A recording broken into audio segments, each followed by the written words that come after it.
Hello, very good morning to you. You're welcome to The Big Issue. I am Selom Adunu. Welcome to the show for incisive analysis and riveting conversation. This morning, the show, as always, is live and interactive. You can join us via our WhatsApp line on 020-444-7033 or 0549-986-996. We'll be happy to share your views with the rest of the world. Two main issues we have on our plate this morning. First one has to do with the government's push or Ghana's push for new presidential aircraft. Is that really the case, or it is a matter being blown out of proportion? The discussion has been whether this is acquiring the presidential jets or retooling the military or Ghana forces as government will want us to have it. Is it a misplaced priority or it is a strategic necessity? Many have cited a recent helicopter crash which took the lives of 8 people as a key reason why we should begin looking at this matter differently. Others who have said, no, the country still is not out of the woods yet, and you can't spend such huge sums of money on presidential jets when we have one which has recently come from repairs or maintenance. What do you think? You think it's about time we depoliticize the discussion on presidential jets and retooling our military, or you think that we must still have our priorities right? And having priorities right is having a presidential jet not the right priority. What do you think? We will want to know. Also, we look at Ghana's fight against corruption. The Office of the Special Prosecutor has been chasing Ken Ofori-Atta for some time now, and a number of issues have arisen as a result in the immediate past or in the past week. Interpol has notified the OSP or Ghana that it has blocked or removed or redacted the red notice regarding Ken Ofori-Atta. The red notice essentially was placed on him to restrict his movement because the Office of the Special Prosecutor said that he could not locate him. That was how come he was declared wanted. They went back and forth on that, and he was taken off the wanted persons list, placed back, and a few other things. But now, Ken Ofori-Atta's lawyers in the U.S. have petitioned the authorities in the U.S. to say that no, the man cannot have this red alerting on him because there is even confusion in Ghana regarding the extent or regarding the case. The Attorney General is saying this, somebody else is saying this, the OSP is saying this. And for that reason, we understand the Interpol has made some decision by blocking or removing or redacting the red notice, depending on which side of the discussion you stand. We'll delve into some of those matters today. And indeed, senior lawyer Martin Kpebu has been on the case of the special prosecutor. He said he wants him removed because he feels that he is corrupt, he is not doing what he has to do, and he appears to be on a crusade to get him removed. Office of the Special Prosecutor invited him in the course of the week. He went, he raised some preliminary objections about the sitting and all of that. He is to appear before them again. We don't know when. But he says it's not under investigation. He was only called to provide information on some allegation he made. We'll see how those things pan. But we'll discuss all of that this morning here on The Big Issue. As I said, your comments are live. Comments are welcome because the show is live and it is interactive. I will take a short break. I'll return, provide you some updates, introduce my guest, of course, and then we'll get a discussion underway. Once again, this is The Big Issue. You are welcome.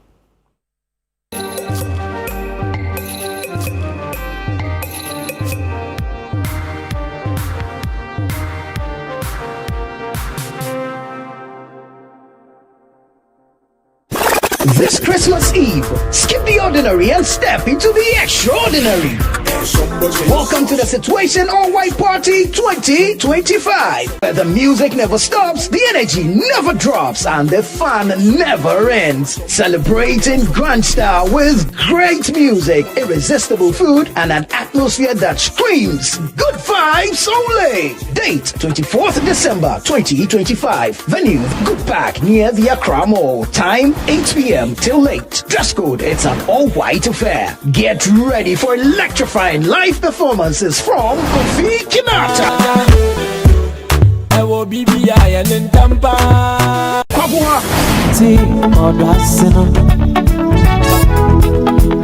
Perez Music. Funko Bogbeno, Enyela Yito Ikekpa, Chin Chin Band, and DJ Mingle.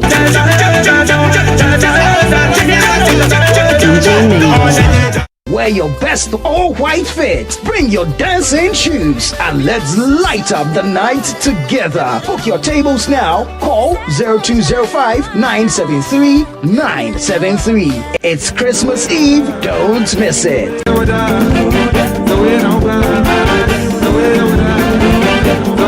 Situation All White Party 2025 is powered by Channel 1 TV and 97.3 City FM, and it's proudly sponsored by EcoBank, Bethel Logistics, and Hallmark Cafe. Ghana, get ready! AgriFair 2025 is gonna be extraordinary this November. Fresh farm produce, fish, poultry, and livestock producers, this is your moment. Join us from Friday the 28th to Sunday the 30th of November 2025 at the A4 Sutherland Children's Park from 10 a.m. to 6 p.m. daily. Come get your fresh produce, livestock, aquaculture, agro inputs, machinery, and innovative agri-tech solutions. Plus, don't miss our AgriFair clinics on snail farming, poultry farming, fish farming, and piggery. Call to register, but hurry. Registration closes on Friday, the 21st of November, 2025. Expect seasoned kebabs, farm-to-table deals, and a buzzing farmers market experience. Call 0558-973-973 to book a stand right now and also to register for the clinics. I like pork, so I will take pork. The protein ratio is 11.5. AgriFair 2025, where culture meets innovation. I must commend City FM and Channel 1 TV for putting this together. My only wish is that it's done, twice a month, 3 times a month. I will say the fair has taken us beyond what we even imagined. Really? It has exposed us to the people of Accra.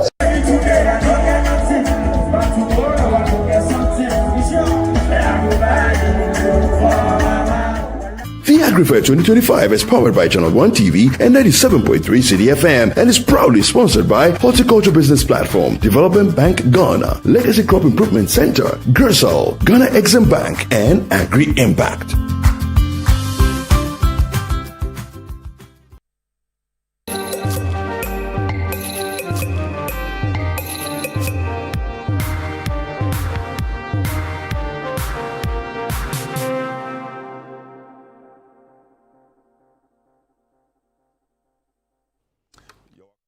You're welcome back. This is the Big Issue on 97.3 City FM, and we are live also on Channel 1 television. 2 key issues we are looking at. One, the issue about the acquisition of presidential jets or retooling the Ghana Armed Forces. We understand that the old presidential jet is not in good shape. It just returned from maintenance.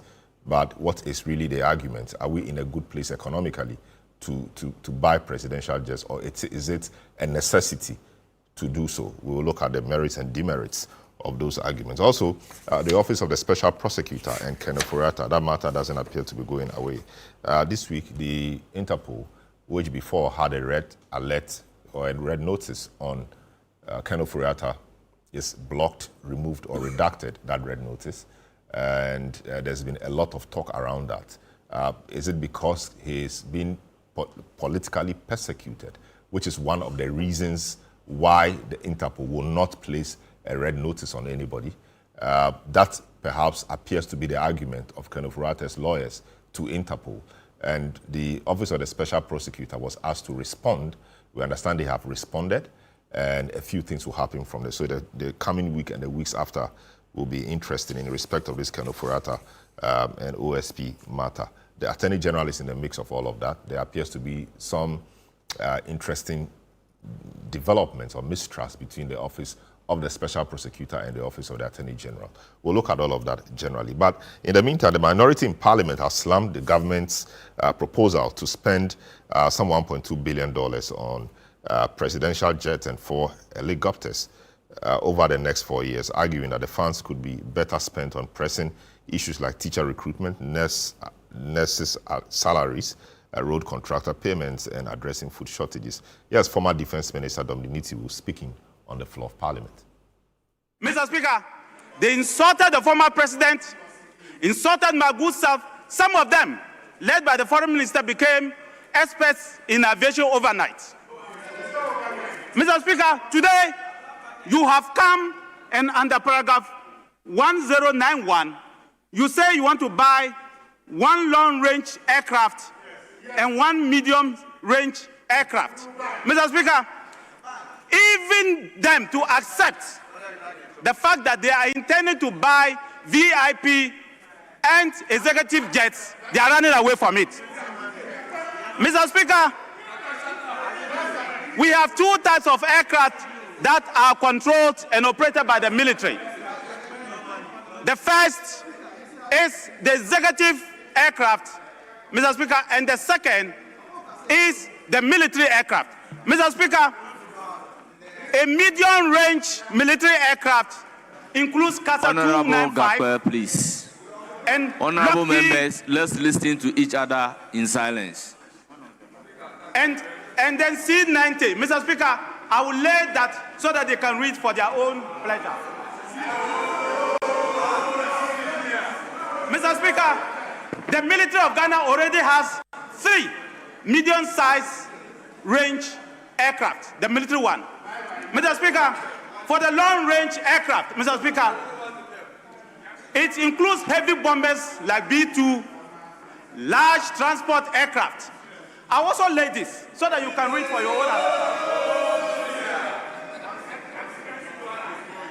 Mr. Speaker, it only leaves Ghana. Ghana does not need and cannot operate, and no African country operates a long-range military aircraft. It only leaves us with one option, what we call the VIP aircraft. Mr. Speaker, this is how the VIP aircraft looks like. What in Ghana here we call presidential aircraft. This is how it looks like. And you intend to buy 2 of them.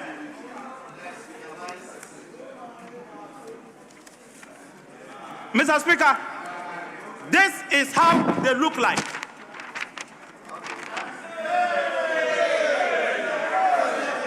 This is how they look like. And Mr. Speaker, this is what they want to buy. And I'll put it for the pleasure of members.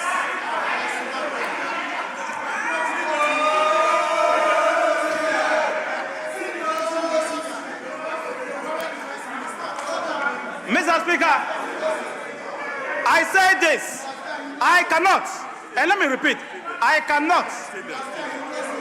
never be against the purchase and retool of the military. Never. After 8 years, I will never be against it. In fact, I was here to fight for the military to get aircraft. I will never and can never be against it. But you on the opposite side, you need to explain to the people of Ghana why for 5 years you fought against it. 9 months later, you are running to buy not 1, but 2. What is the... Mr. Speaker, you need to do that and possibly apologize to the people of Ghana. Mr. Speaker, let me be very frank. Then if you have 9 billion, if you check the budget this year, 2025, you check the commitment that they are putting in the budget for 2026 this year, that's next year, 2027 and 2028, the total budget is 9 billion Ghana cedi. This one. Mr. Speaker, that is what is being committed to retool the Ghana Air Force. Mr. Speaker, if you have 9 billion Ghana cedi in 3 years to spend on the Ghana Air Force, go first like we did and procure 1 fighter jet. Well, that's Dominic Nitiwu, former defense minister. He obviously has a lot of information about presidential aircraft or jets and retooling of the military. Of course, he's been with them for 8 years. Now, the member of parliament for Domongo and the minority spokesperson or ranking member on the Foreign Affairs Committee, the Honorable Abu Jinapor, also had cause to speak on the same matter of the presidential jet. Let's hear him. Is it a good way of spending our taxes? Is it a prudent step to take in the circumstances we find ourselves in our country, where nurses are agitating for recruitment, where farmers are having a raw and bad deal across the length and breadth of our country, in the farming enclaves of our country, where rice is rotting in warehouses, where maize is not being purchased, and everybody is feeling very tight in terms of circulation of money in our country? Is this supposed to be the priority of our government? Well, Abu Jinapor, they're asking the questions. Now, the government has defended its plan to procure the aircraft, the 6 aircraft, including which comprises 2 presidential jets, saying the cost will be less than what former President Akufo-Addo spent on renting what he termed luxury jets. Debating the 2026 budget, Deputy Finance Minister Thomas Nyakuampim assured that the government will be prudent in the purchase. Seen the former Minister for Defense on his feet, and he spoke about retooling of the military. Mr. Speaker, I wanted to be sure whether he was against the retooling of the military or not. But he chose his words and said that he's not against it, and I'm happy that he's not against it. But the information I'm getting from the military, the place you led, headed for 8 years, is that the 3 aircrafts that you spoke about, only 1 is functional as we speak. Only 1 is flying. You let it rot. Many years ago, no, not many, recently, you said they were not fit for purpose. You let it rot. And you justified why the president will rent commercial, will rent jet and bath in the air. You did that here. Today, because your sitting position has changed, you are singing from a different hymn. Mr. Speaker, the majority leader indicated that you get the details, the specs for all these equipment that we are buying for the military. We will interrogate them here.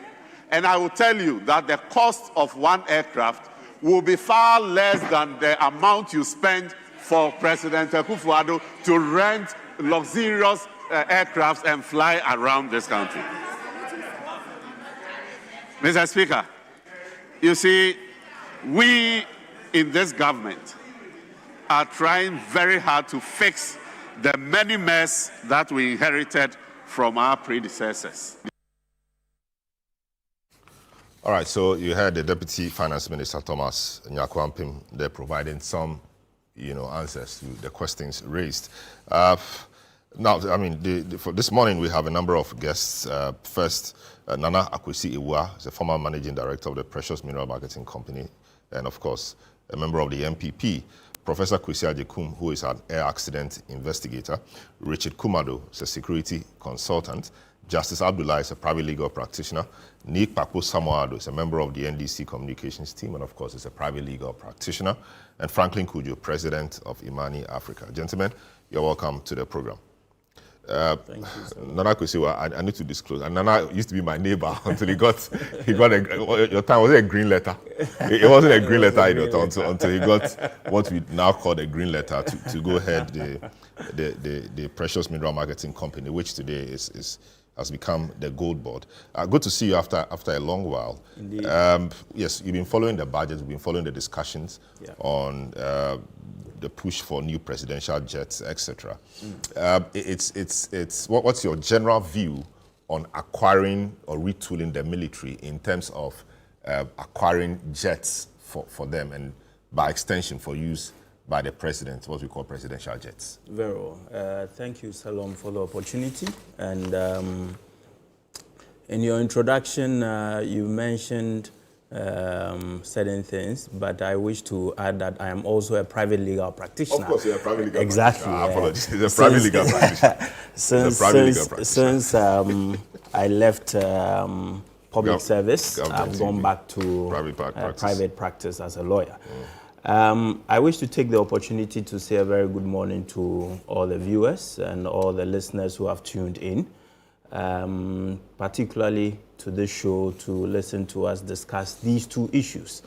The first being the issue about the push by the government to acquire these aircraft by way of retooling the military. So I think that in its purest form, it is good. The thinking, the rationale behind it is good. If you look at the situation we find ourselves in Ghana, especially the fact that within the sub-region, all the things, the security things that are happening, our neighbors, our cousins in Nigeria, today you hear about the rise of militant groups, terrorists attacking people up north in Nigeria, kidnapping children and all of that. And these are volatile security situations that could spill over to the country. So as far as retooling the military is concerned, yes, it is good. And so, but we need to go into the details of what the retooling is about. If you look at the budget, the 2026 budget that the Honorable Finance Minister presented to Parliament, particularly paragraph 1091, you would find that the Honorable Finance Minister communicates to Parliament that government intends to acquire these aircraft, and in total there are 6. 4 of them are essentially military aircraft. The additional 2 are what will be for the executive, which is presidential jets. So it will be for the executive. One of them being a long-range presidential jet, which means that it is able to travel very long distances, and then one being a short-range one, which will travel very short distances. And so I would presume that the long-range will be doing distances, for instance, between Accra and New York, and China, all of that. And then for the short-range or medium-range, you are looking at Accra, Dakar, or Accra, Lagos, and all of that. Now, question is, the number one question that is on the minds of all Ghanaians is that not long ago, the previous government under the NPP came into Parliament and then informed Parliament that this was the state of the presidential jets and this was the state of the military aircraft, and requested for approval to be able to purchase them. The NDC, which is now in government, vehemently opposed the acquisition of these aircraft, including a new presidential aircraft or jet. The NPP at the time proposed the purchase of 1 presidential jet to replace the old one. 1. How is it then that today, 9 months or so into government, we have this new government proposing the purchase of 2 presidential, not 1, 2. Now, when you put all of these together, it is coming at a whopping cost of 13.1 billion cedis. 13.1 billion Ghana cedis. You see, Salom, before I came, I had opportunity to do an analysis of the resource allocations as far as the budget was concerned, the 2026 budget. And if you look at the various agencies and ministries and what the allocations are, of all of them, for instance, Parliament of Ghana, the allocation is 1.6 billion, Ministry of Foreign Affairs, 1.6 billion, Ministry of Finance, 4.6 billion. You go on and on and on. Ministry of Fisheries and Aquaculture, 428 million. You have Ministry of Trade, Agribusiness and Industry, 844 million. Ministry of Tourism, Culture and Creative Arts, 255 million. And on and on and on. When you go through, you would find that apart from the Ministry of Education and the Ministry of Health, which is allocated 39.2 billion and 22.8 billion respectively, this allocation for the purchase of the aircraft, which is at 13.1 billion, is highest amongst all of them. The 13.1 billion yes. covers what? The six? The 6 aircrafts. Okay, to be spread over what period? Over 4 years. Because according to them, when the procurement process is concluded in 2026, the delivery will happen in 4 years. So what does it mean? That we make all the payments in one budget year, or there's a plan to spread this 13.1 billion over the 4-year period? There is a plan to spread it. So when we're doing the analysis, don't know, hold on, we don't know the fine terms of the agreement yet, so because the procurement process has not even been initiated. The agreement process, we haven't reached there. But the point is this. The point is this. The fact that government has been able to allocate 13.1 billion tells you that they have a fair idea of what the prices of those aircrafts are. And so it means that they have made provision to spend that amount of money. But Salom, you ask yourself, recently we saw teachers who went on demonstration. We have also seen nurses who have gone on demonstration. We've seen doctors or those within the health services who are clamoring for better conditions of service. And we want to spend this amount of money for the executive only, particularly the office of the president. It begs the question, where lies our priorities? Or where lies the priorities of this government? And so I would say that you ask the question, what has changed over the period? Or what has actually even happened to the presidential jet, the current one, which the Deputy Defense Minister has come to inform Parliament that it is almost done with repairs and that it will be back to the country soon. Why can't we continue to use that presidential jet? What has changed? Why do we have to spend that amount of money, 13.1 billion, in order to acquire these jets?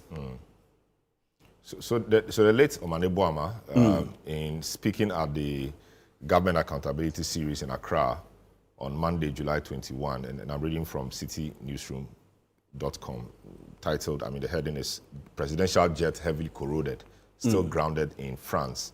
Omane Boama reviews. He made a point that it is, and I'm quoting him, it is sad to note that for some time now, whenever the presidential jet goes for either maintenance or overhaul, the date that it is scheduled for it to return to Ghana keeps changing. They have extended it by 2 months before, and later 2.5. In this case, as we speak, the aircraft is still not in. We are hoping that the date that has been given will see the Falcon in Ghana. And they said the truth is that the presidential jet is heavily corroded. However, that does not in any way justify hiring or renting luxurious aircraft persistently for presidential use. So I think that the point he is making, or he was making then, is that the jet almost is not fit for purpose. So for example, you send a jet for repairs or for maintenance, they tell you to take 2 months. They come out to tell them, no, we've extended it because there are some serious things we've seen and we want to deal with. And they keep extending it. And somewhere in the story, he said they've given them a new date and he will not reveal that date because the past dates they've given them, have not been met. And so he wouldn't want to keep giving new dates. So they've given them some time. Let's hope that the jet will come in good time. Then the question is, why don't we deal with this matter decisively once and for all? I recall even right from the time of Rawlings, Kufuor, and all of that, we've had issues with acquisition of presidential jets. If it is a necessary thing, why don't we acquire a new one, a good one, once and for all, and leave this back and forth? And this, I understand, will come in 4 years' time. Mahama may not be president at the time. Indeed, he will not be president in 4 years' time. Somebody else may use it. It could be MPP, it could be NDC. So why can't we agree as a people that the discussions in the past have not been useful? In Kufuor's time, it happened. I'm not sure Kufuor really got to use it. I think it was Atamils that used it. And now a similar thing is happening. A different president or a different regime may use it. Why don't we have a national conversation to coalesce around this matter, that we need it and so we go for it?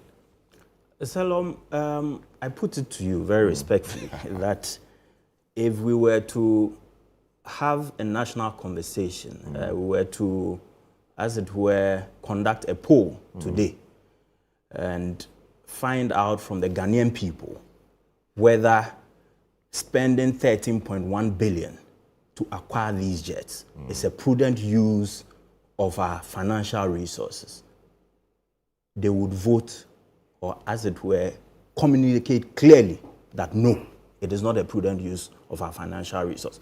So I'll give you a classic example. I'll give you an example of my own time at PMMC. When we were at PMMC and I was managing director, the vehicles at PMMC that we were using for our operations were worn out completely. We were spending so much money to repair these vehicles. So much money. Auditors came and then found that, no, the amount of money we are using to repair these vehicles is so much. Why don't you consider buying new vehicles? But at the time, we found ourselves in a situation that, was it prudent? We needed to ask ourselves as management, was it prudent to spend money to buy new vehicles at that particular point in time? Because we were struggling as a company at the time.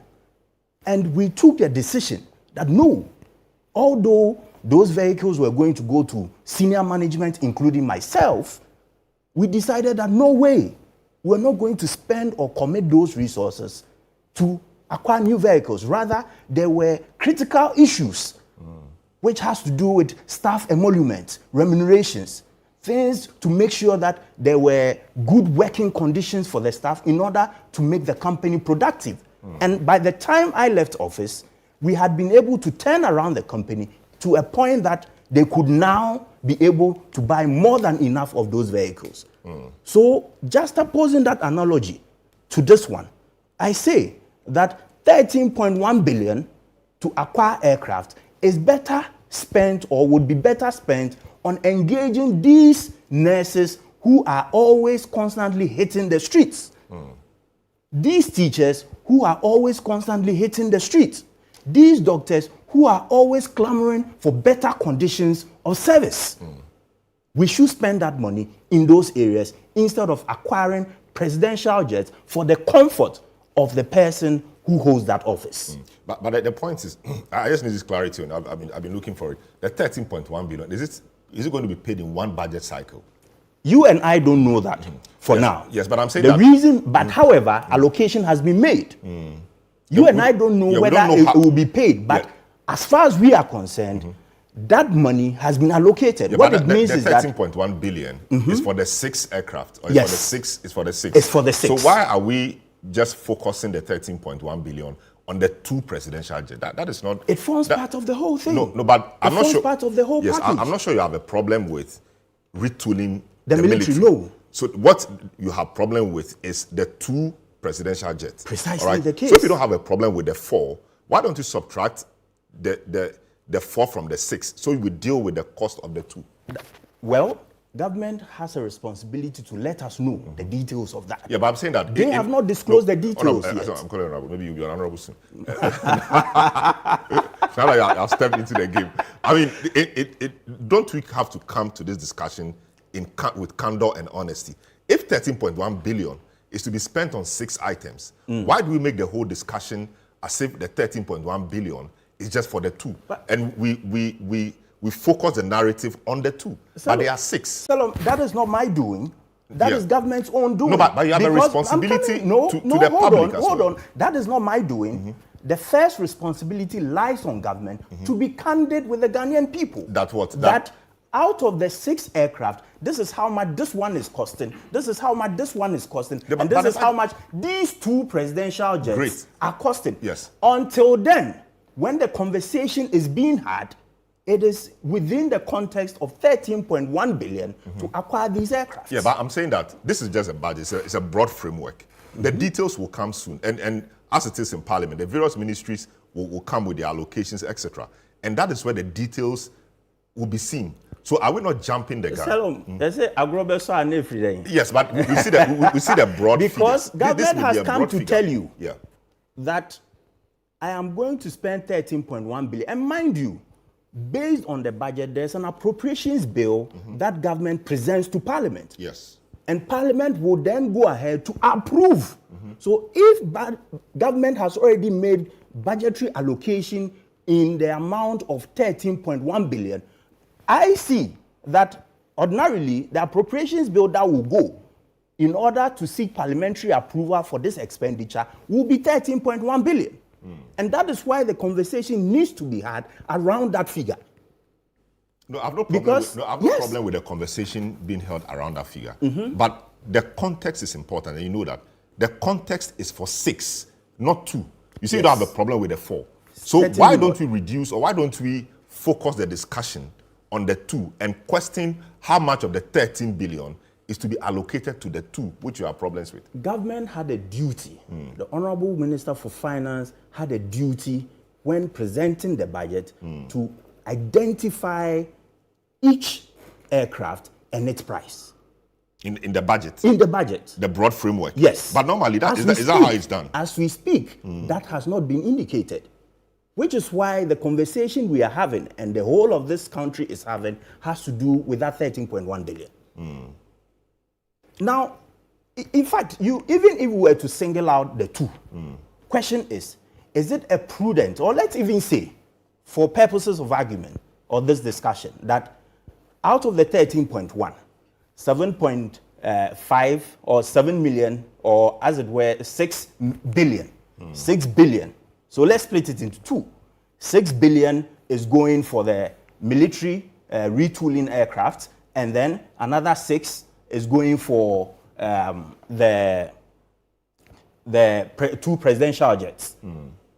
Let's ask ourselves that. Now, with these 2 presidential jets, given this figure, is it still a prudent use of Ghana's resources? Why do we need 2 presidential jets? For all these years, there's been 1 presidential jet. What has happened that all of a sudden we need 2 presidential jets? When there are nurses at home, when there are laboratory technicians at home who haven't been employed, when there are doctors who are clamoring for better salaries, when there are teachers who are clamoring for better conditions of service, what is happening? What is happening? So let me just pause there for a while. I'll come back to you on the other things you have raised. Richard Kumado is a security consultant. He understands a few of these matters, and he's joined us. Richard, good morning. Welcome to the program. You've been, as a security person, you've been following the discussion. When you follow the discussion on presidential jet, and this is not the first time it's coming up, it came up from Rawlings' time to Kufuor's time. We famously heard of the flying coffin and all of that into recent times. What hits you in your training as a security person and your being a Ghanaian? I mean, how do you put the 2 together? We always have a problem with acquiring presidential jets, and sometimes we cite the same reasons. What's your thinking around this? I think it's the usual unproductiveness of our politics. It is the usualness of the policies that do not speak truth. It is the usualness of our policies that divide the country and set the country on the wrong path, that we are always against one another. But for me, if you take away politics, which is unproductive sometimes, and you look at the discussions around what has happened to us recently, as a nation, considering where we find ourselves within the West Africa zone, that some countries within the West Africa zone are even spending more than us when it comes to the defense budget, or when it comes to equipping the national security infrastructure. I don't think we are getting it right, and that is where my fear is. I don't know for how long we are going to be dragging ourselves to the left, to the right, where the narration is always diluted and nobody wants to speak the truth. So until that is done, it's going to continue forever. And I'm hoping and praying that in my lifetime, we will come to a consensus where common sense will prevail rather than the unproductiveness of our politics. Yes, but 1 presidential jet may be easy to defend. Why 2? Yes, so you leave that one for the politicians. No, I mean, but I'm taking your view as a security person. I mean, why what I should can we say is need that two? when Yes. you look at the work of the Ghana Air Force, until 6 of our people died in this country, not many people know that the Ghana Air Force has been under-resourced. Why are they under-resourced? They are under-resourced as compared to the tax assigned to them. And one of the peculiar tasks that they perform is transportation. And who did they transport? They transport almost everybody, from high-profile personalities to middle-level Ghanaians to low-level Ghanaians on various assignments to the length and breadth of our nation. So in that regard, if somebody from the Air Force is making an equipment request, considering the demand on them, which sometimes can throw them out of gear sometimes, they might be asking for 2 executive jets.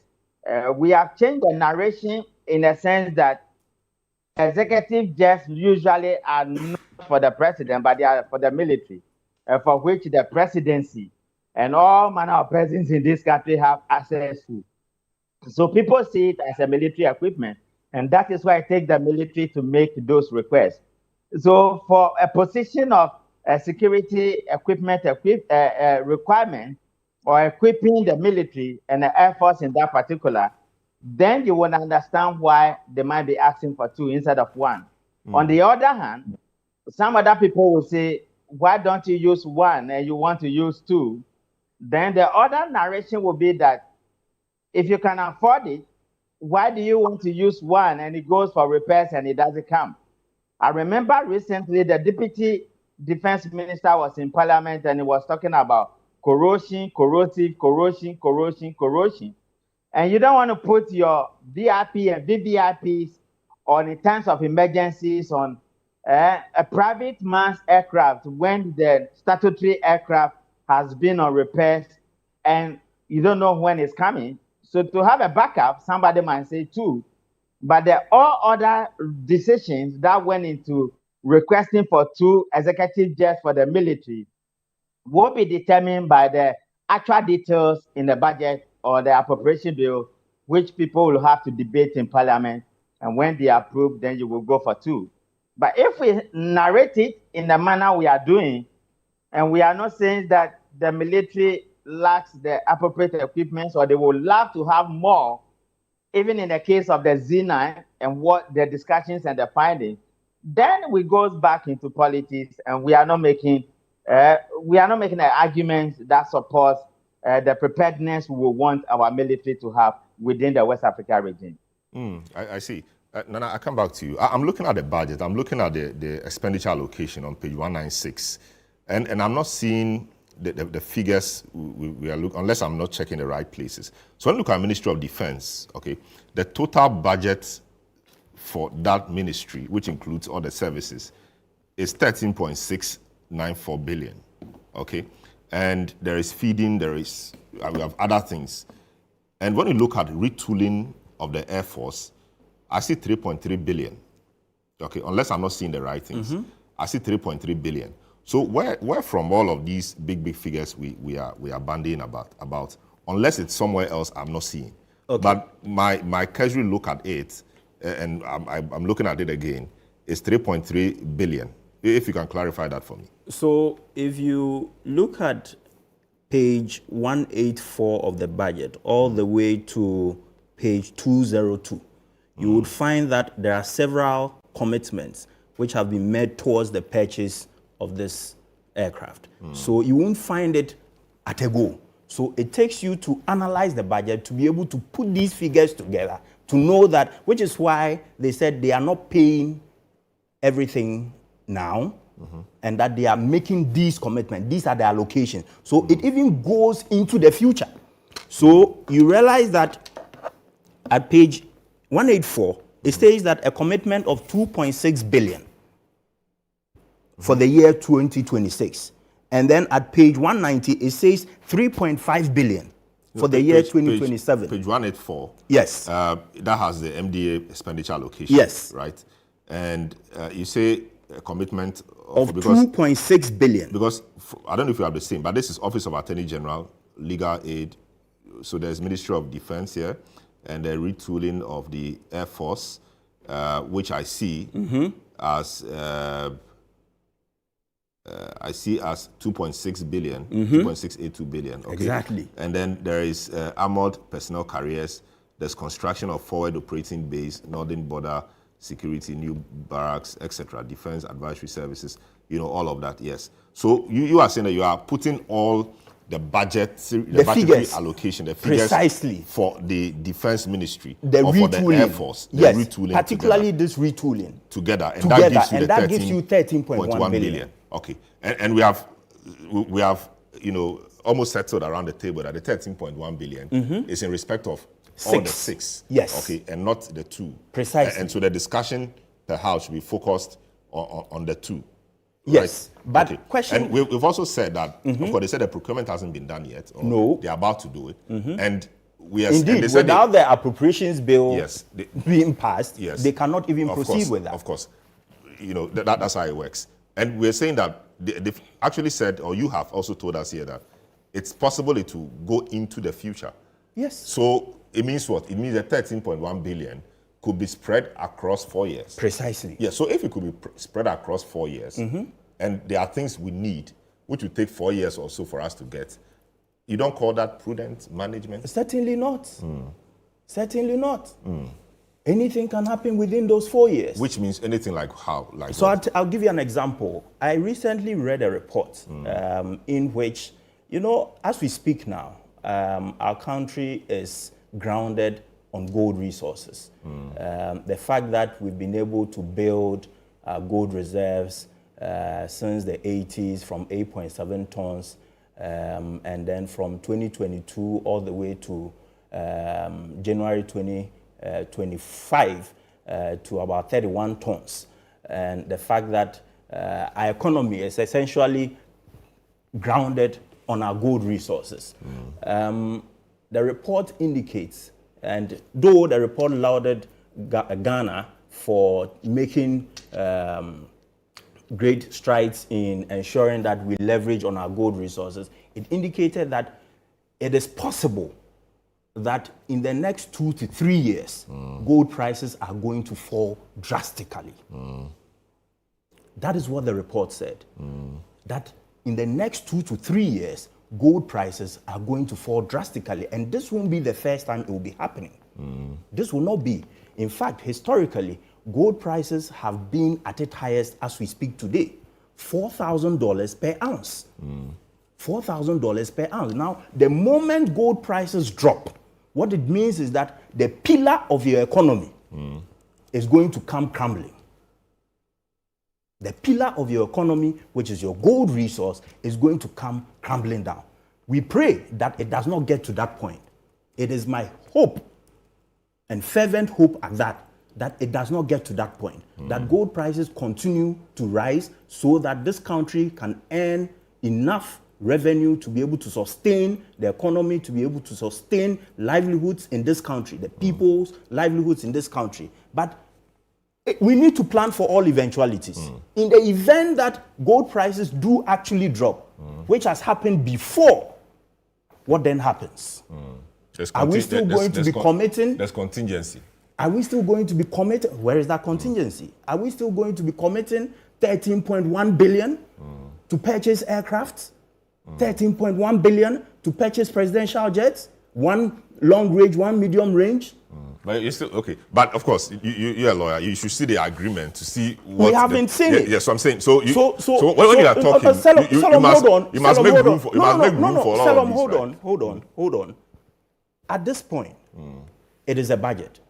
The budget is saying that I'm giving you an indication of how much I am going to spend. So I have put it as part of my plans that I'm going to spend 13.1 billion towards the acquisition of these aircrafts. The appropriations bill has not come.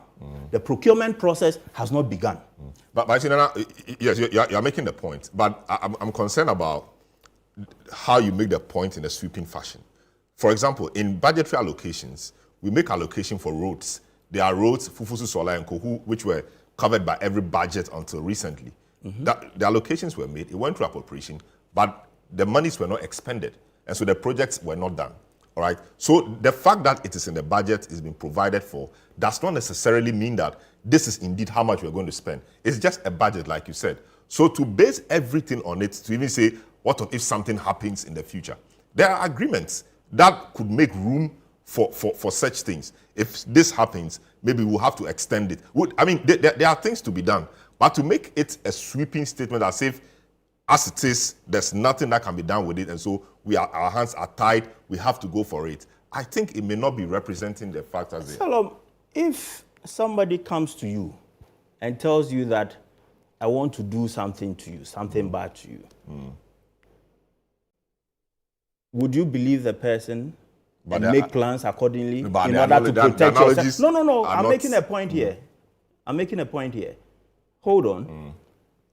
I'm saying that somebody has approached you and said that, look, Salom, I'll do A, B, C, D to you. Would you not plan for that? Yes, I will. Certainly. Now, that is exactly what is happening here. Government has come to tell the whole of this country that I am going to spend 13.1 billion. Based on that, as you know how our democracy operates, there is going to be an appropriations bill. That appropriations bill would contain 13.1 billion because that is what has been indicated that government is going to spend. Government will be seeking approval from Parliament for 13.1 billion towards the acquisition of these aircrafts. Once the appropriations bill is passed, it is law. Once the appropriations bill is passed, it is law. What it means is that I have asked you, I have given you approval. I've given you approval to spend 13.1 billion. Then the procurement processes begin. Once the procurement processes begin, what then happens? Monies would have to be committed. So the expenditure of that 13.1 billion will begin. But the monies will have to be available to be spent. Question. Those monies which would have been spent or which is going to be spent on these aircraft, why can we not allocate or, as it were, direct those resources towards the employment of teachers, towards the employment of more nurses, towards the employment of more laboratory technicians, towards the amelioration of the conditions of service of teachers and doctors and our service personnel in the security services? Why can't we direct those resources there? But you see, the other point, I was just, whilst you were talking, I was making a list. And you see, the question... Let me go through the list I was making. The number one lingering question, which remains to be answered, is that, one, why is it that we need 2 presidential jets? That question has not been answered. When NDC comes, NDC will come. NIPA that will come. question when it comes, has not been answered. When we were speaking, I was making a list. The Jubilee House, okay, the Parliament's chamber, which never saw the light of day, National Cathedral, and many other things, including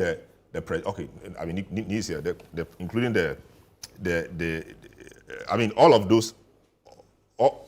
those matters, the presidential jet, everything, the first one.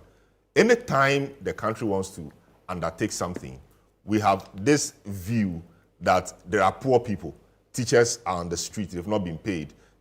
We need roads, we need A, we need B, we need C. The same argument was made for the presidential palace, the Jubilee House today.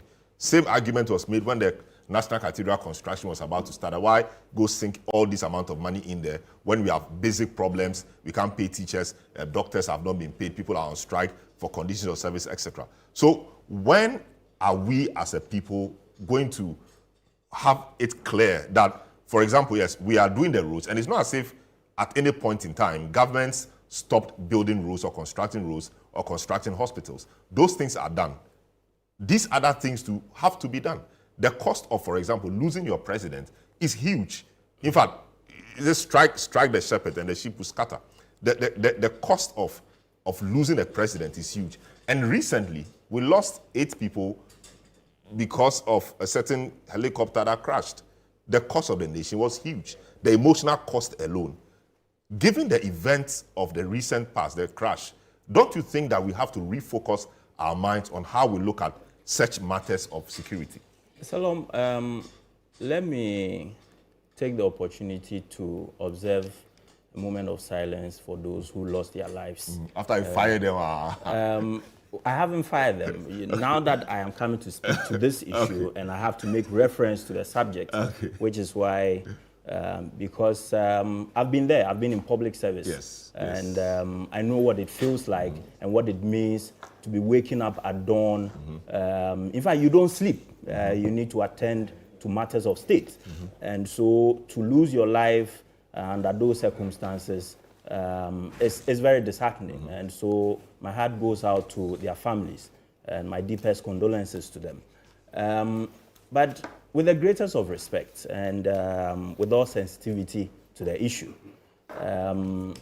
as far as the aircraft, that particular heli that crashed was concerned, the investigative report, I do not recall hearing anything as far as the media stories that I've heard about the report is concerned, that one of the causes of that crash was because the aircraft in question was not fit for purpose.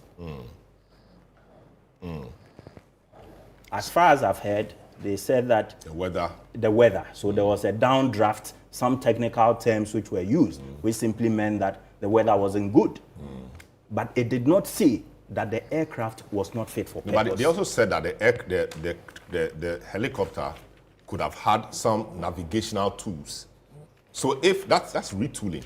If, for example, we made allocations in the past for the acquisition of these navigational tools, there were technical terms they used for them. Or maybe if we bought better equipment, which were already fitted. In that case, in 2021, in that case, in 2021, when the former defense minister went to Parliament to talk about these aircraft and the need to retool them, I believe that our friends in government today ought to have listened. But now we've had an event. I'm coming. Okay, and that event ought to have listened. Ought to refocus the country. Let me land. Pedestrian arguments. Salom, let me land. To real issues. I do not think that the arguments in Parliament were pedestrian. No, I mean, now we see the argument that perhaps it was important that we did that in the past. We did not do it because of political talk. But I have mentioned. And now it has come to bite us, and 8 of our illustrious sons died in the line of duty because the aircraft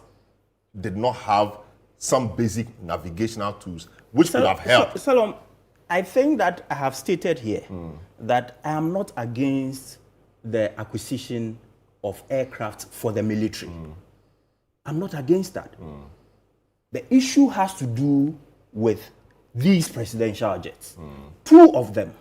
Now, you ask yourself, the current presidential jet that is gone for repairs, and the deputy defense minister has told Parliament that these jets are, this presidential jet is coming back after repairs. Has there been any certificate to say that that jet is no longer fit for purpose, and for that matter, it should be discarded? We haven't seen that. Government has not come to tell us anything like that. Have we? I don't know. Perhaps you have heard or seen any such communication from government that there is a certificate from some experts, aviation experts, indicating that that presidential jet was not fit for purpose. But remember, it was this same presidential jet that went for repairs, which caused the then President Nana Addo Dankwa Akufo-Addo to be hiring jets for his travels. And the same MPs in Parliament were those who spoke vehemently against this. So what has changed today? 8 people have died. What has changed today? Great. Now NDC is here. Let me. I've been trying to do that. He's my senior and a good friend too. So let's. So you're welcome to the program. Thank you. There's been of course, and Richard Kumado is on, security consultant, and a few others will join. The concern is being that the MPP says that they are not in principle opposed to retooling the military.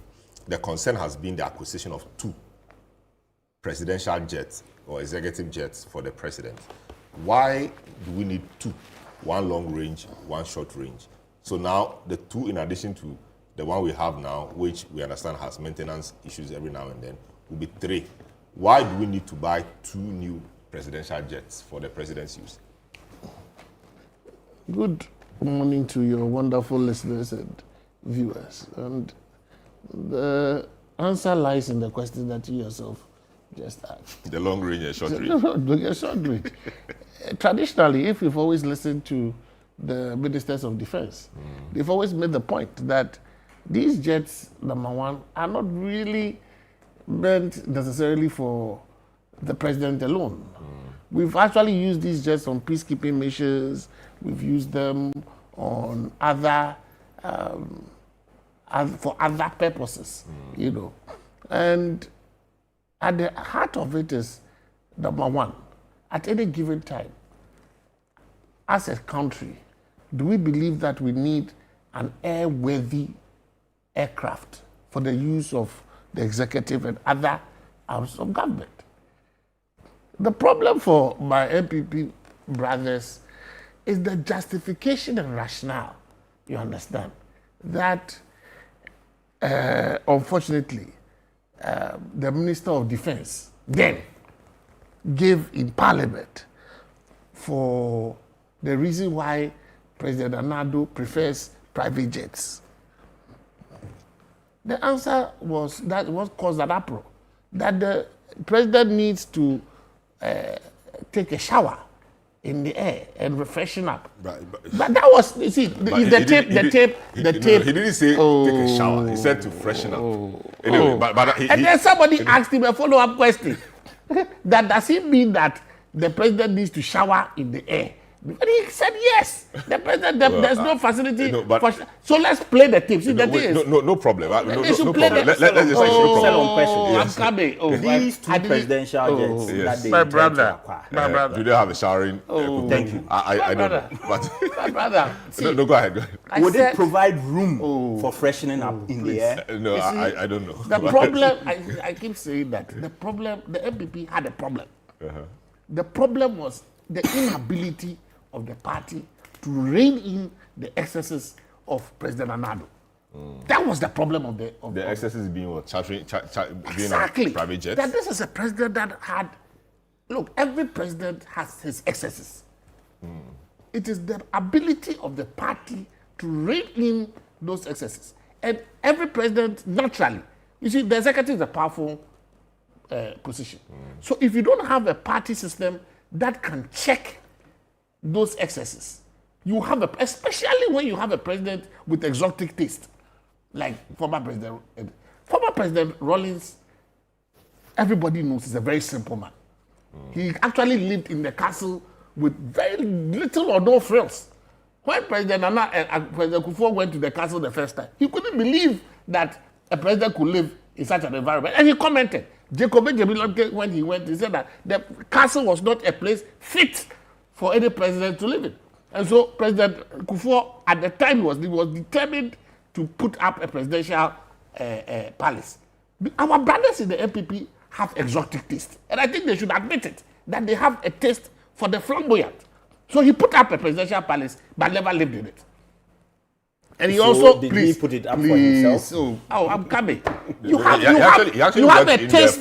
You have a taste for the flamboyant. So whilst you see an NDC president who ordinarily wouldn't mind living in a very simple, however you would call it, they become the beneficiaries of the exotic taste of the MPP. Whenever the MPP comes into power, they have a taste for the extraordinary. They never use the palace. No, they rarely use this. I'm giving credit. I'm being factual. Yeah, so they have exotic taste. I could have been diabolical. Yeah, they have exotic taste, but exotic taste doesn't benefit them. It benefits the NDC. No. See, I'm saying that we, as a socialist party, have a very we've developed and groomed presidents. Socialists with taste. With very moderate. So you look at President Rawlings, you look at President Mills, you look at President Mahama, all of them are very down-to-earth people. You rarely see them in suits. President Mahama would not mind going by commercial flight most of the time, going even if it's a long haul. Our people know. Our brothers in the NPP know. They love the exotic. When the NDC wants to retool, we don't retool the armed forces with a taste for our personal benefits. That's always been the difference. The first point is that it is the armed forces that put in the request, because these aircrafts belong to the what? To the armed forces, the air wing of the armed forces. You understand? They put in the request that look, they need these categories of aircraft for specific reasons, and these are not things that you buy like toffee or confetti overnight. You need to plan for it. So in retooling for these arms of government, you retool them periodically. And so you plan it and face it out. You need, and that is why for a long time, we had General Achapo giving us the Fokker, which we used for a long time, and then, so at period times, sometimes a span of 10 years or 50 years, you need to retool the what do you call it, the Ghana Armed Forces. And the aircraft belong to the Ghana Armed Forces. It doesn't belong to the president as a person. You understand? So when you have a national debate about it, and I'm happy they realize that this is not for the personal benefit of President John Mahama. Because the personal benefit of John Mahama is somebody who goes by commercial aircraft. And so he doesn't have a problem. Unlike them who have presidents who always want the exotic. They want to be able to shower in the air. President Mahama does not need to shower. For any long flights, he prefers to go commercial. That is the standard that we set. We have a moderate government that is even how many ministers as compared to 123 ministers of theirs. So you can't compare the two. More appointees. You can't compare the two. That's the first point. This proposal is to retool the Ghana Air Force. Yes. You understand? Over a period of maybe 5 to 6 years. So 4 years. 4 years. So you are bringing in various aircraft. The current aircraft has not been certified for use by the president yet, by the Ghana Air Force. And we can't take the risk. Even God make their souls rest in peace. Our gallant 8 that we lost in the helicopter. Look at the trauma that it has caused all of us. But the point is, it was not down to the. I'm coming, but the trauma. Aircraft. No, I'm coming. We have the trauma that it has caused that. The report says that if there's certain other technology had been on board, perhaps certain things would have been made known to the pilots and others. So it tells you that if the loss of these 8 could cause us a trauma, how much more the loss of a president? Just as you asked. So it is not a matter that you gloss over and make it look like. We need for you to be able to move your president. And I think that perhaps we don't seem to sometimes understand the significance of. You remember how the country came to a standstill when President Mills, God rest his soul, lost his life, even by natural causes. Our country came to a standstill. So when it comes to presidential travel, taking out the issue of luxury, which is their price concern. As for the MPP, the first issue is about the luxury. The aircraft must be fitted with a shower, among others. For us in the NDC, it is about ensuring that the president. So this will not be fitted with. Have you heard the difference? You don't have to say it. No, but have you heard? No, but the point is, you compare the two. President. So one will say that, one will not say it. No, but they will enjoy the same. No. There's a difference. One is able to which go. Presidential jet does not have that facility? Please, the one that you currently have does not have a shower. Which presidential jet today? Current one you have, No, please. No, but the one we have. The one that does not have a shower. I don't have that. But that is why President Nana. That is why President Nana couldn't use it. I do not believe that. The new one will not have it. Presidential jet that you propose but the documents are before the thing is this. It is not the preference. And I always want the facts to be there. That you have never had an NDC president wishing to be in a jet that has a shower. But no MPP president ever said that. Oh. No, it was a defense minister who said that. But the defense minister was speaking for the president. On behalf of the president. Please. Please. But sorry, answer the question. We could buy one. We could buy one. We could buy one. So why two? We could buy one. As you said, one is long haul, one is short haul. It makes a lot, and I keep saying that these jets primarily belong to the Air Force. They use it even for peacekeeping missions, among others. Presidential jets. Oh, just you have various use. Everything, conference things, no, showers. But see, hold on. Have you seen the specifications with the? You haven't. No, we haven't. You haven't. What I recall when that debate happened in respect of when their defense minister went to Parliament was that those jets are not used for just presidential travels. Go back and look at the justifications he took before Parliament. He said those belong to the. We understand that. And they are used for various. Providing the same justification. I'm saying that it could be one. We could buy one for long range, or we could buy one for short range. Yes. What we have now is for short range. Yes, for short range. We could replace it. When the president is going on long travels, because perhaps we're a poor country, we fly commercial, not private, or not. How did you guys call that? Private jets, not the charter per hour, not that one. Maybe go commercial as we've been going. But if it's for short range, we use a replacement of what we have. That could be a good point to start a discussion to carry everybody along. So that is why before you do anything, you bring it to Parliament. Yes. It is an open debate. Nobody is hiding anything. You understand? We don't go rent a jet, leave it on the tarmac, and I've seen that jet on the tarmac running at $18,000 an hour. That is not the kind of president you have. This is a president who says that when there is an issue, the Minister of Defense has brought the issue up, they will bring the agreement to Parliament, they will have their say. If at the end of the day, the Parliament decides that it is worthy of purchase, they will go ahead and do it. So I want the representatives of the people to have the opportunity to debate the agreement, debate the cost input, debate the value for money. Let the armed forces bring the justification. The Air Force Command will come before the Parliamentary Committee on Defense. They will give justification. They have members on that committee. If they are dissatisfied, as usual, they will hold their press conference, they will bring out the documents, and they will tell the country why we don't need. And then you have your way. Oh, it's not about us having our way. No. It's not about. And then you have your way. No. It's not about us having our way. Minority will have their say, but you have your way. It is about a prudent government who don't hide things from the people. We don't go and rent a jet, not accountable to the Ghanaian. Did President Akufo-Addo bring any agreement before Parliament when he went to rent those jets at $18,000 an hour? But is it everything? No, it's a question. No, it's a question.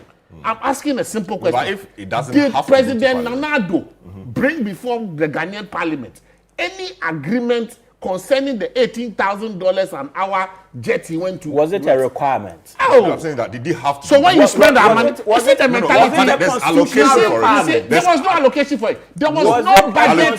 There was the office of the government machinery. the office of government machinery. For travels. There was no allocation for the renting. There was no renting. It will be stated as renting. My brother, there's allocation. So you misapply.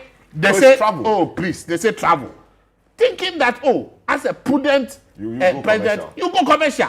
Then you use that as a base. So President Mahama cannot say that because you have allocated travel for him, he will go and hire a jet, put it at the tarmac, and use it as he likes. That should tell you the difference in governance. President Mahama is not like them. That's why I keep telling you that their problem is that they think everybody thinks like them.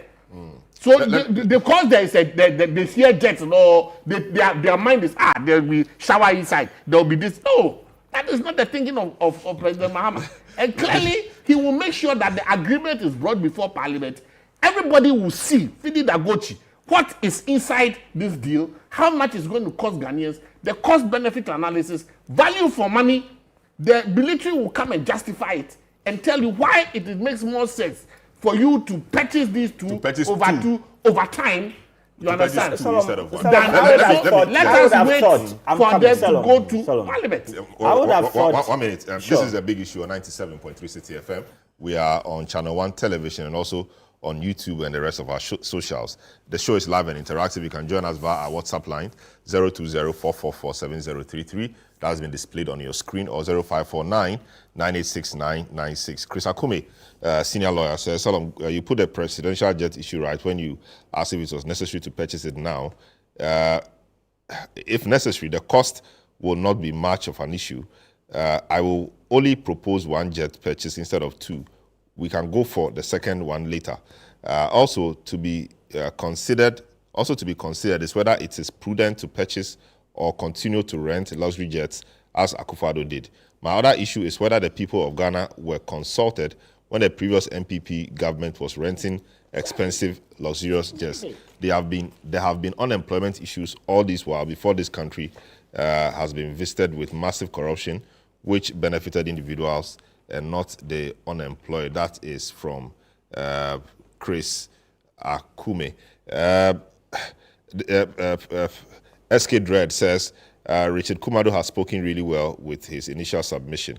You're asking him cogent and logical questions, asking reference to Danewa.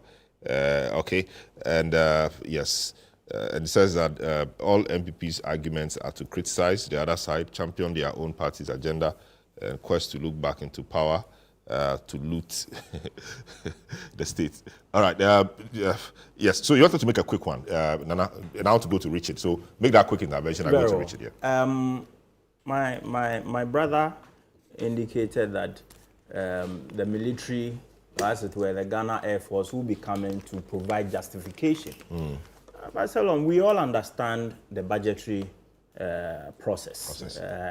Before things appear in the budget, we all know what happens.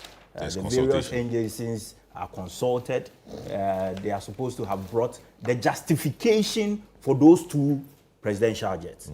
So if it is now that they are coming to provide that justification, then it begs, it makes... But is that not how it's always done? No, so what I mean is before the minister of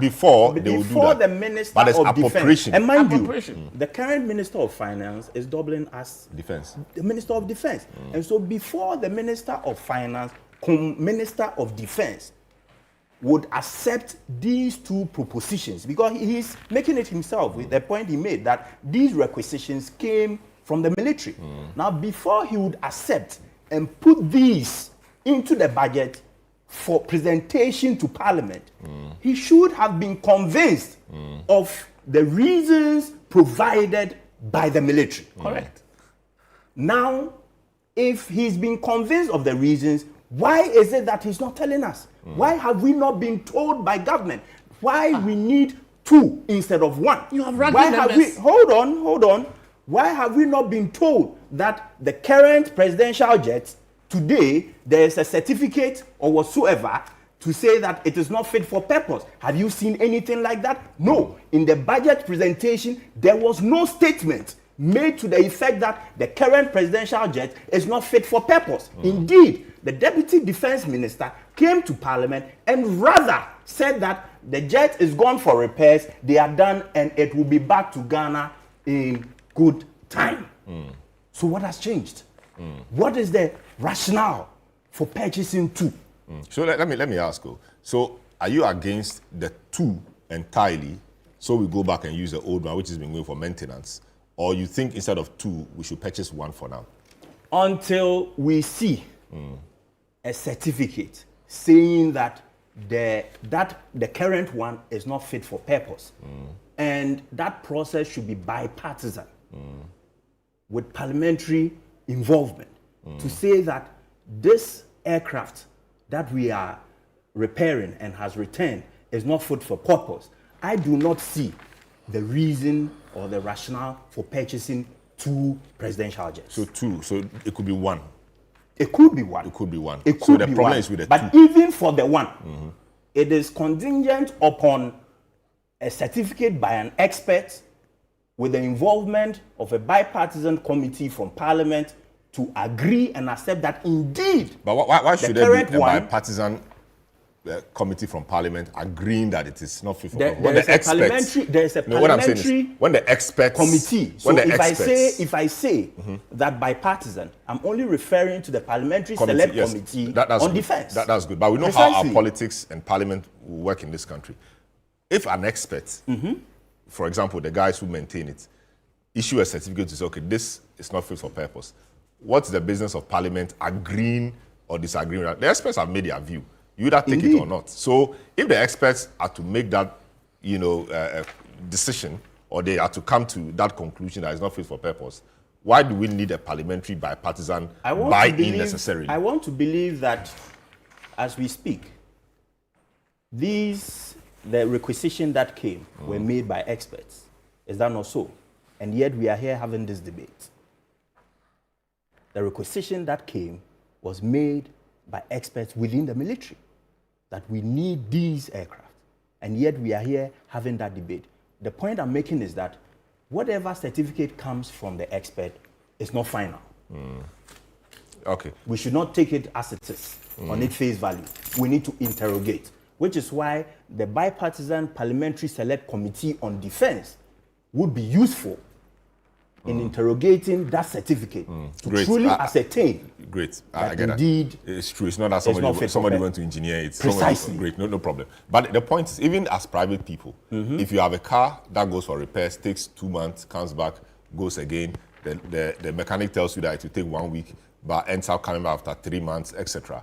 At some point, as a private person, won't you say, okay, can I dispose this off and get another car? Don't we do that as private persons? Do that, but it's subject to, as a private person, it's your subject economics. to the economics. But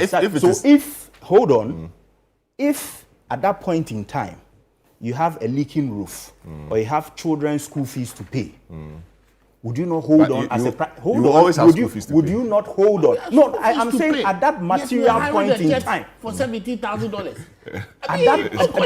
That is why I chose my words carefully. I said at that material point in time. At this material point in time, we have nurses who are protesting. We have doctors who are clamoring for better conditions of service. Hold on, I'm coming.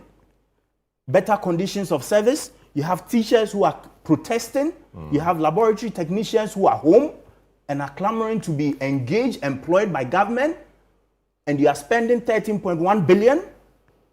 You make the argument that it's over 4 years. Fine. But the point I've made to you, the point I've made to you right from the beginning of this show is that based on these budgets, the figures, there is going to be an appropriations bill. So what Parliament will be passing or approving will be for 13.1 billion.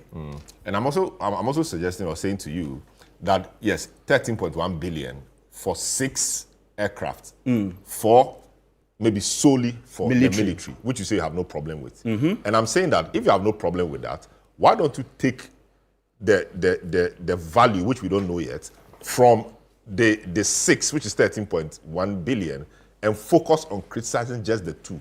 That's one. And the other point we have made is that appropriation bills are always passed, but not every item in there provided for and passed, which is law. In that case, it is subject to the availability of funds. The credibility of the budget. Yeah, but it's subject to the availability of funds. The credibility of the budget, because if in the same budget it says that I'm going to spend X amount of money and that it is going to generate 100,000 jobs. Yes, and I'm saying that. Result. And you raise the point. And Ghanaians are supposed to believe that. You raise the point about something happening. Something could happen. So, for example, gold prices falling, and that will make the economy suffer shocks. So that is subject to something happening. So if something happens, and so we are unable to make the acquisition or payment for the jet, that could be understandable. The projection is that if all other things being equal, and we keep going the rate at which we are going, perhaps we are able to raise the money to do that. That is okay, is it not? No. Even if it's for one. Even if it's for one, I've already made the point that even if it's for one, it should be contingent upon a certificate indicating that the current one is not fit for purpose. Very well. Let me talk to, let me again, sorry. So if the current one is for short range, and the other one that you say we may go for is for long range, does it change the situation. Indeed, it does. So we could do that. So if assuming this one is passed, then we must go into the conversation about why we need a long range. Precisely.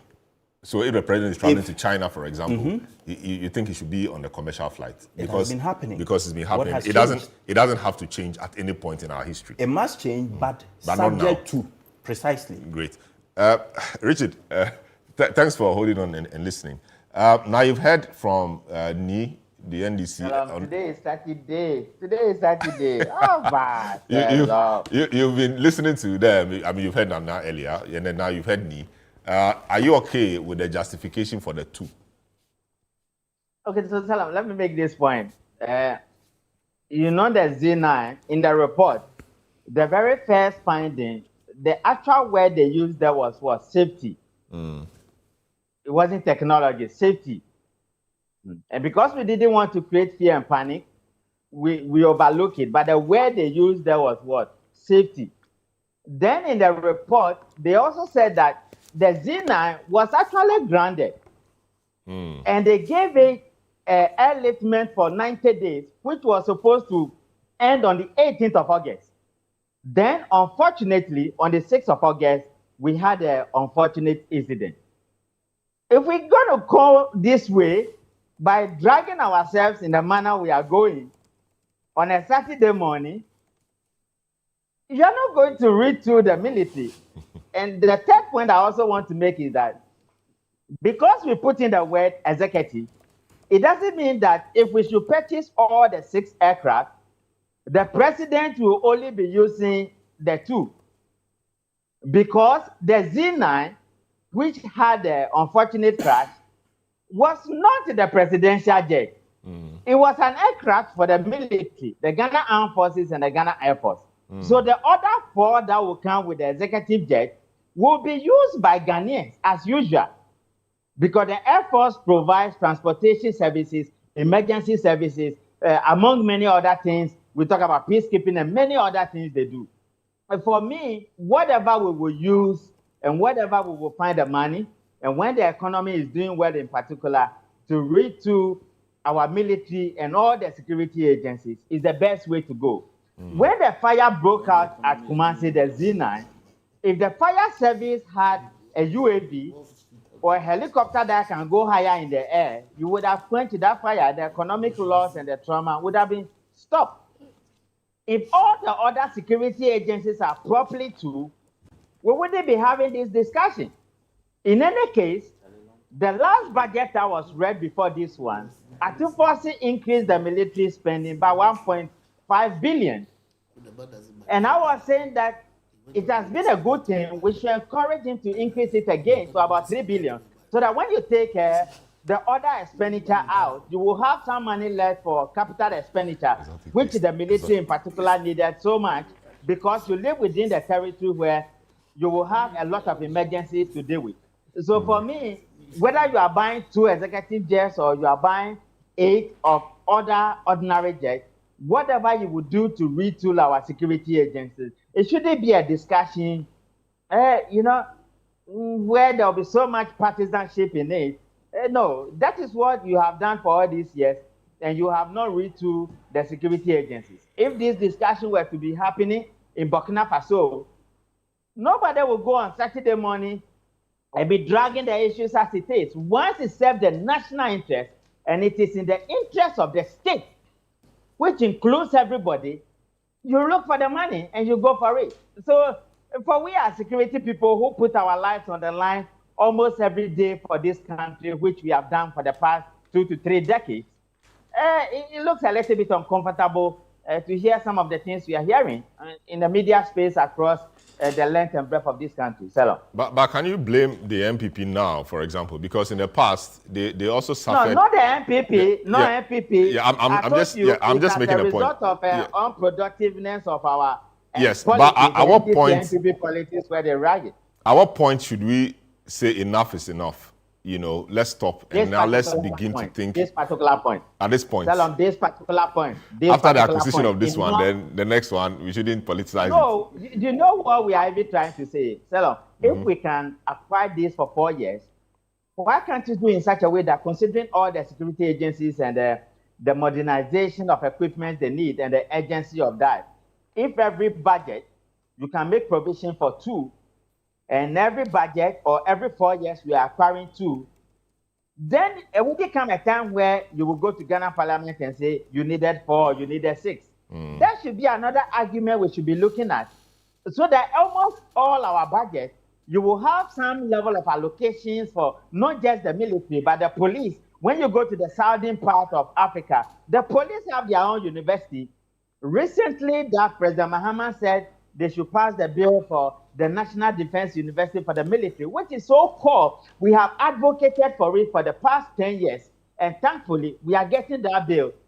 The police need a university, the military need a university, the BNI and all other places need a university. And it goes a long way in aiding your security infrastructure and providing jobs for this country. I see. Great. let me take a short break. When I come back, we'll continue. This is The Big Issue on 97.3 City FM. This is Channel 1 Television. We're on YouTube as well. Your comments are welcome via our WhatsApp lines displayed on your screen, 020-444-7033 or 0549-986-996. We'll be right back. Don't go away.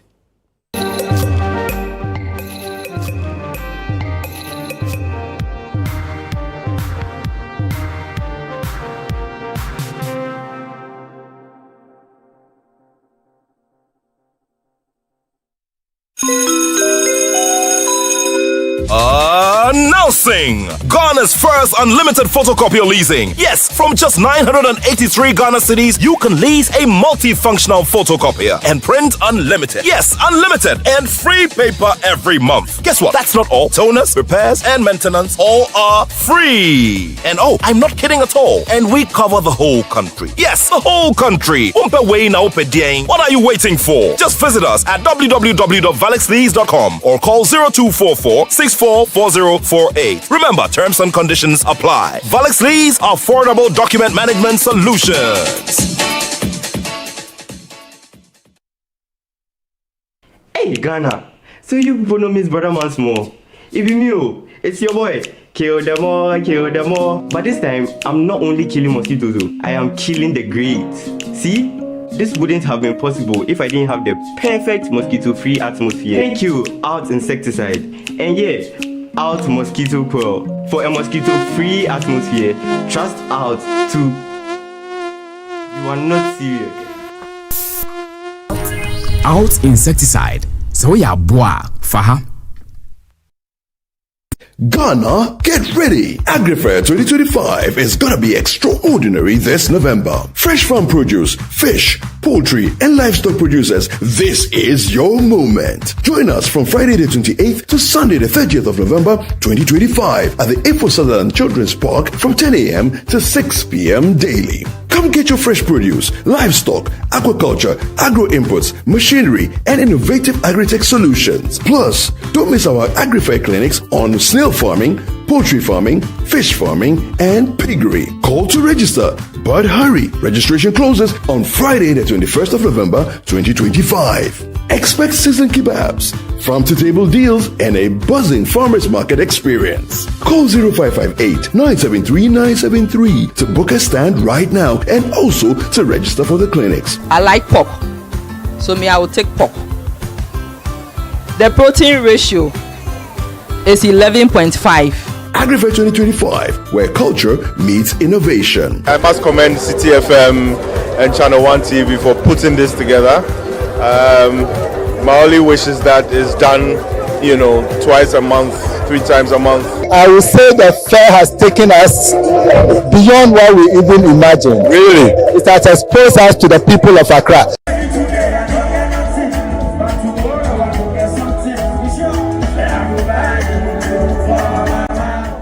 The AgriFair 2025 is powered by Channel 1 TV and 97.3 City FM and is proudly sponsored by Horticulture Business Platform, Development Bank Ghana, Legacy Crop Improvement Center, Gersal, Ghana Exim Bank, and Agri Impact.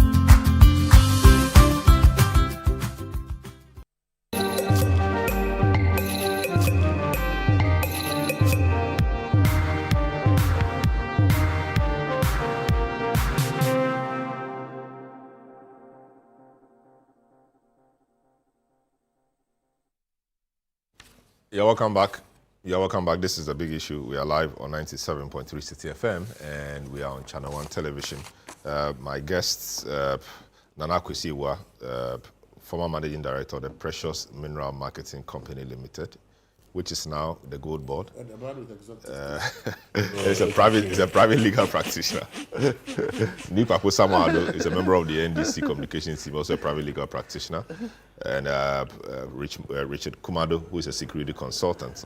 We're discussing the push for new presidential aircraft, asking whether it's a misplaced priority or a strategic necessity. Of course, Nanewa thinks that it's a misplaced priority because we have teachers and nurses to pay, and new things that it is strategic necessity. Let me come to you, Nana, again. Like I was trying to say, you will always have roads to construct. You always have the poor to feed. You always have nurses, arrears, and salaries and allowances to pay. You will never be done doing these things. So when will be a good time to invest in things like this, the presidential jet? I think that the best time was when, in 2021, the MPP went to Parliament to request for approval, parliamentary approval to acquire these presidential... 2021, was that a good time just after COVID and the economy was in shambles? At the time. 2021. Hold on. There was going to be a commitment. It wasn't going to be acquired at a go, just as this is happening. It was going to be over a period of time. But in hindsight, would you have called that time a good time? Because indeed, it was after the... And we blame everything we've gone through on COVID and Russia, Ukraine. So the that process, was going the to procurement process was going to begin. And so in 2021, the procurement process was going to begin. We started getting out of the woods in 2022, 2023. The procurement process was going to begin. And so that would have been the best time. But would it have been... But mind you, would it have been a good time to even have that discussion? Yes, indeed. Because you made the analogy that if you have school fees to pay... Hold on. Indeed. Because mind you, during those periods... When DDEP was about to happen, what was happening 2022, 2023, you know, the whole discussion was about survival. Then you go and introduce a discussion about presidential jets. And it was one to replace the worn-out one. But our friends in the NDC indicated that the jet was in pristine condition and that there was absolutely no need to acquire a new jet at this time. There was absolutely no need to acquire a new jet at this time. So what has changed? So economically... Just 9 or 10 months down the line, that pristine condition no longer exists. And that was in 2021. So that's 4 years even down the line. as recent as 2024, they repeated those same arguments. As recent as 2024, they repeated those same arguments. But Salom, hold on. Recently, the Federation of Labour negotiated with government, and government told them that, look, based on the conditions, we are giving you 9% pay rise. Is that not so? But we have 13.1 billion to spend on aircraft. On military aircraft. On aircraft plus presidential jets. 9% salary increment for public sector workers. Because government says there's no money. That they can only accommodate 9%. Yet, government can find the money and allocate 13.1 billion cedis to acquiring military aircraft plus presidential jets. For a period of 4 years. Over a period of 4. So, what stopped government from saying that, okay, we would give you 15 or 20%. We'll find the money to service that. You see, the difference is that the issue of the presidential jets, you depend on the agreement, you could stagger it, or you could put it on hold. But once you make the increment for emoluments or salaries, you have to pay. You can't tell. Do you know how many? No, you can't tell workers that I gave you 10%. How many benefits? Do you know how many benefits or entitlements of public sector workers are in arrears today? Do you know? No, but it's costing. Hold on. Have to pay anyway. When I took over PMMC, there were a lot of them in arrears. By the time I left, I had cleared all of them. Because of good management. Precisely the point. I had paid all of them. There was none in arrears. So it's neither here nor there to say that once we commit to giving you this amount. There were some instances, I sat down with the staff, we agreed, okay, we'll give you this, but we'll stagger the payments. Because we are planning, and we hope that we'll get the money to pay. And indeed, we paid. We sat down, and we agreed that, look, these are the books. This is the money there. If you ask us to pay you everything right now, the company will collapse. So hold on, and we'll stagger the payments as we move along. Very well. Why can't that happen to public sector workers as well? Great. No, let me. So, you see, the excuse we've been given over the years, palace, presidential palace, national cathedral, everything, is that we could use those monies to feed the poor, to construct roads, to do other things. You know, it's interesting, they are repeating the same arguments you perhaps have taught them. No moral justification. No, but that's what you said. So you have no moral justification today to come and be buying something you opposed in the past. This is a government that has not dug a hole of $98 million. No, but I'm talking about the jets. No. But you have a government. Can you imagine, my brother? You had a government who took your taxpayers' money, almost $100 million, and dug a hole. The most expensive hole in the world. No, but you didn't complete it. Oh, my brother. If you had completed it, it wouldn't have been a hole. It would have been something else. I know you are outraged. It's just that you are the host. You cannot express it. Don't think for me. But the point is this, that you know in your heart that nothing upsets you more than the fact that you had a government that took $100 million, dug a hole, you understand? In fact, when it comes to anything on the economy, but for the constitutional oversight responsibility that the opposition plays. This is one opposition. Which is precisely what we are doing too. I say nothing has changed. Yes. But for that's why I said but for the fact that our constitution requires the opposition to play an oversight responsibility. This is an opposition that should be banned from anything to do with the finances of our country for a minimum of 60 to 20 years. Really? Just because they dug a hole? Just because they had a vision to build a house for God? A national cathedral? That had a good rate of returns per the analysis. $100 million. My brother, you know what $100 million can do for an economy? And they dug a hole, and the hole now is a swimming pool. Because you have made it a swimming pool. Oh, my brother. When your people were demonstrating, they went to swim in there. $15,000 per hour per private jet for one person. It's unconscionable. So when you engage in a debate with them, it becomes difficult because you ask yourself, what is the moral justification for they even talking? When you look at their record and you want to compare it to what we want to do for the people of Ghana, this is a president who flies commercial. Yeah, so now he wants presidential. You understand? No, hold on. This is a recommendation, and I was happy when I was reading because I wanted to refresh my memory. So I went back to the debate in Parliament, the initial debate in Parliament, and it was captured there.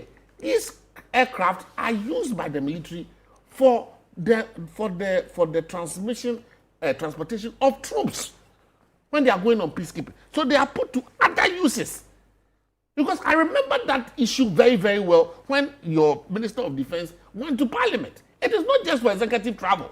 Those aircraft are not just used for executive travel. Even for peacekeeping operations, they are used for it.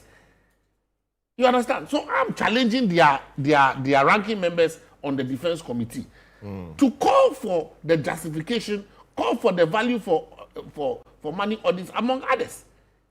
You yourself know that you can trust Dr. Atu Forson to be one of the most disciplined persons when it comes to the finances of this country. He will not use your money to dig $100 million cathedral hole. He will not do it. You know it. That the NDC government will not take $100 million and use it to dig a hole. But Parliament gave approval for it. Parliament approved. Parliament approved 100. Don't you? But the Attorney General in the recent Supreme Court document says the payments were legal, they were lawful. The payments, as in the fact that they were passed through Parliament. You understand? Parliament, but everybody was there. The exercise of discretion by your minister. So all the budget has been passed. You sit down today and agree that this thing should go and use $100 million to dig a hole. To build a cathedral. You will agree. To build they didn't just finish. And then you finish it will not be a hole. It was meant for $1 billion. It will be a beautiful place, and people will come. Bible, Bible garden. Bible garden. I mean, you have to sit here. Bible garden. Open your mouth. Tourists will come. That is why God rejected that project. That is why God rejected that project. You understand? I expect them to play their role in Parliament. You understand? By scrutinizing the documents as they come, putting it to a debate. But clearly, I mean, if we compare the record of the two parties, you yourself know that as you sit here today, the CD in your pocket is stronger than when it was last year. You know who are the better managers of the economy. In a nice pocket. And yet prices are skyrocketing. I mean, cardboard. You yourself, you know. And yet prices you yourself, are you know skyrocketing. that you are in a better Ghana. We see you it. feel it. You know it. That you are in a better Ghana. On paper. Oh. The exchange you receive on paper. My brother. My brother. Why so? I don't know. My It's brother. the Ghanaian, is it not? The Ghanaian who wants to profiteer. I don't know what's happening. Ghanaian who we wants see to it on paper, and we are not profiteer. feeling it in our pockets. Yes. I see. Let me take the concluding thoughts of Richard Kumado on this. Okay, so Richard Kumado is gone off. He will join us again for the discussion on the OSP. Yes. Let me take the opportunity since Richard is not available. When my brother was making his earlier submission, he referenced that the MPP and its presidents are known for luxury and all of that. Who? Ni? Yes, that is Ni. Forgetting that this current presidential jet was purchased by President Kufuor, and it does not have that freshening up facility in there. But you said this and is does not qualify at the time. You didn't and does not qualify as a luxury presidential jet. No, I said President Kufuor's luxury. See, there are differences. You see? The taste you mentioned. Oh, yes, you said it. No, I'm saying you said it. I said and I'm saying that this presidential jet was purchased by President Kufuor. Hold on. I said President Kufuor's luxury taste was for a presidential party. I didn't talk about it. He bought a jet. Yes, and I said that for them, every president has something that is nuanced in taste. You understand? When it comes to the luxury. So President Kufuor had his for the presidential jet. President Nanado, the presidential palace. President Nanado loves to travel with luxury jets. You understand? And that is clear. Let's make $50,000 to $80,000 an hour jets. But has that been confirmed? I think that. But the Black one was the one who put out all the. They never disputed that. Those records. I think that we need to be fair in the conversation, and as far as fairness is concerned, the president at the time was compelled to use facility. Indeed, when their commercial flights to the center of Europe, all we have daily flights for British Airways. Today you sit here and talk about security considerations and all of that, and providing justification for the acquisition of 2 presidential jets plus 4 military aircraft at a whopping 13.1 billion. You provide that justification, and you don't see anything wrong with it. And this was a jet as recent as 2024. The NDC, then in minority, said that it was in pristine condition. Now, if this jet is in pristine condition, why then? What is the necessity for purchasing new ones? And not 1, but 2. 2 of them.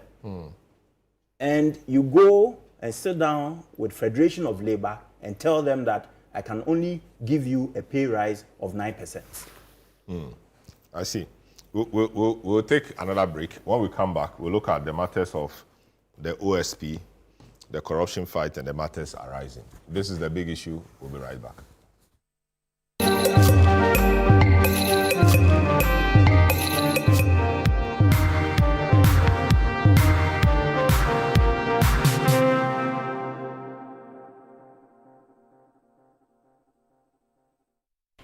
Ghana. So you people know Miss Brother once more. If you knew, it's your boy. Kill them all, kill them all. But this time, I'm not only killing mosquitoes, I am killing the greats. See? This wouldn't have been possible if I didn't have the perfect mosquito-free atmosphere. Thank you, Out Insecticide. And yeah, Out Mosquito Coil. For a mosquito-free atmosphere, trust Out to... You are not serious. Out Insecticide. So ya boa, faha.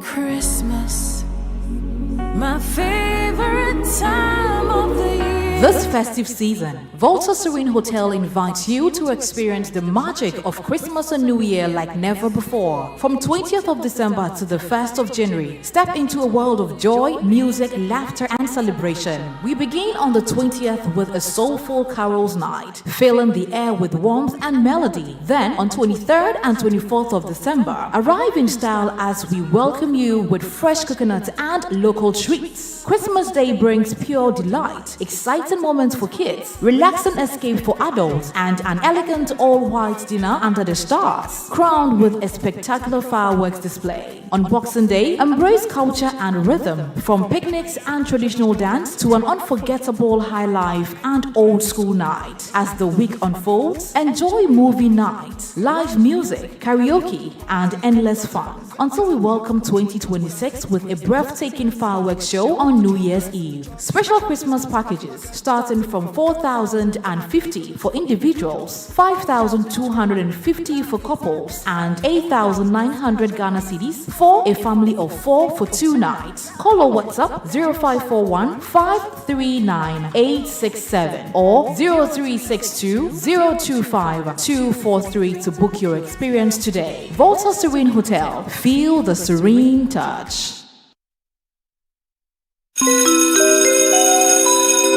Announcing Ghana's first unlimited photocopier leasing. Yes, from just 983 Ghana cedis, you can lease a multifunctional photocopier and print unlimited. Yes, unlimited and free paper every month. Guess what? That's not all. Toners, repairs, and maintenance all are free. And oh, I'm not kidding at all. And we cover the whole country. Yes, the whole country. What are you waiting for? Just visit us at www.valexlease.com or call 0244 644048. Remember, terms and conditions apply. Valix Lease, affordable document management solutions.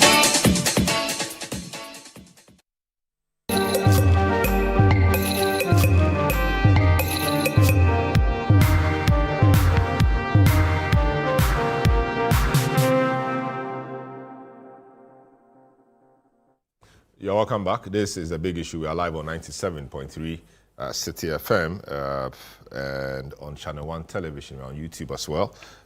Just conclude a discussion on the jets, the push for new presidential aircraft and military aircraft. Minority not happy with it. Majority thinks it's great, whilst minority says it's a misplaced priority, etc. But my guest this morning, Dikwapo Samoado, member of the NDC Communications Team and a private legal practitioner, Nana Akwesiwa, former managing director, PMMC, which is now Gold Board, and is a private legal practitioner. Richard Kumado was on the program as well, and Justice Abdullahi has just joined. And before we move to the next subject, I'm sure he wants to have a bite at the issue of the presidential justice. Justice Abdullahi, private legal practitioner, welcome to the program. Thank you so much. Yes, pleasure to have you as always. Yes. It's always good. I don't know where you stand on this discussion on the jet. People think that it's a misplaced priority. You can't spend 13.1 billion cedis at this time on acquiring 6 aircraft, 4 purposely for the military and 2 for the presidency. Where do you stand on this? Are we ready for this? Is this a time to make such an expenditure?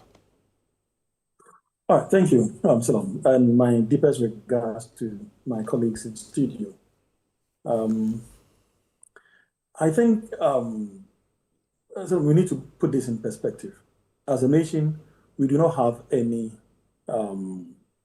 flights dedicated to our leaders, the president and the vice president. And the conversation to have one or not to should be had at one point in time or the other. For those who think, and I don't think anyone would deny the fact that we do need it, particularly considering the cost incurred during the Akufo-Addo administration, when consistently every time he had to travel out of the country, we had to go by either a chartered flight or some other means of getting to his destination. Whether one would like to describe it as luxurious or a humbling experience, I think is crucial, maybe in determining the cost implications and other things. But is it worth continuously going by a chartered flight or even a commercial flight when our president have to travel out of the country?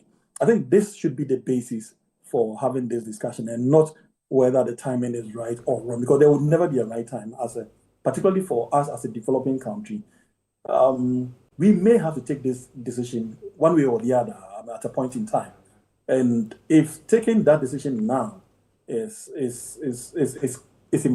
something that we can afford, I do not think that it's too much to ask if our president needs to have this on standby.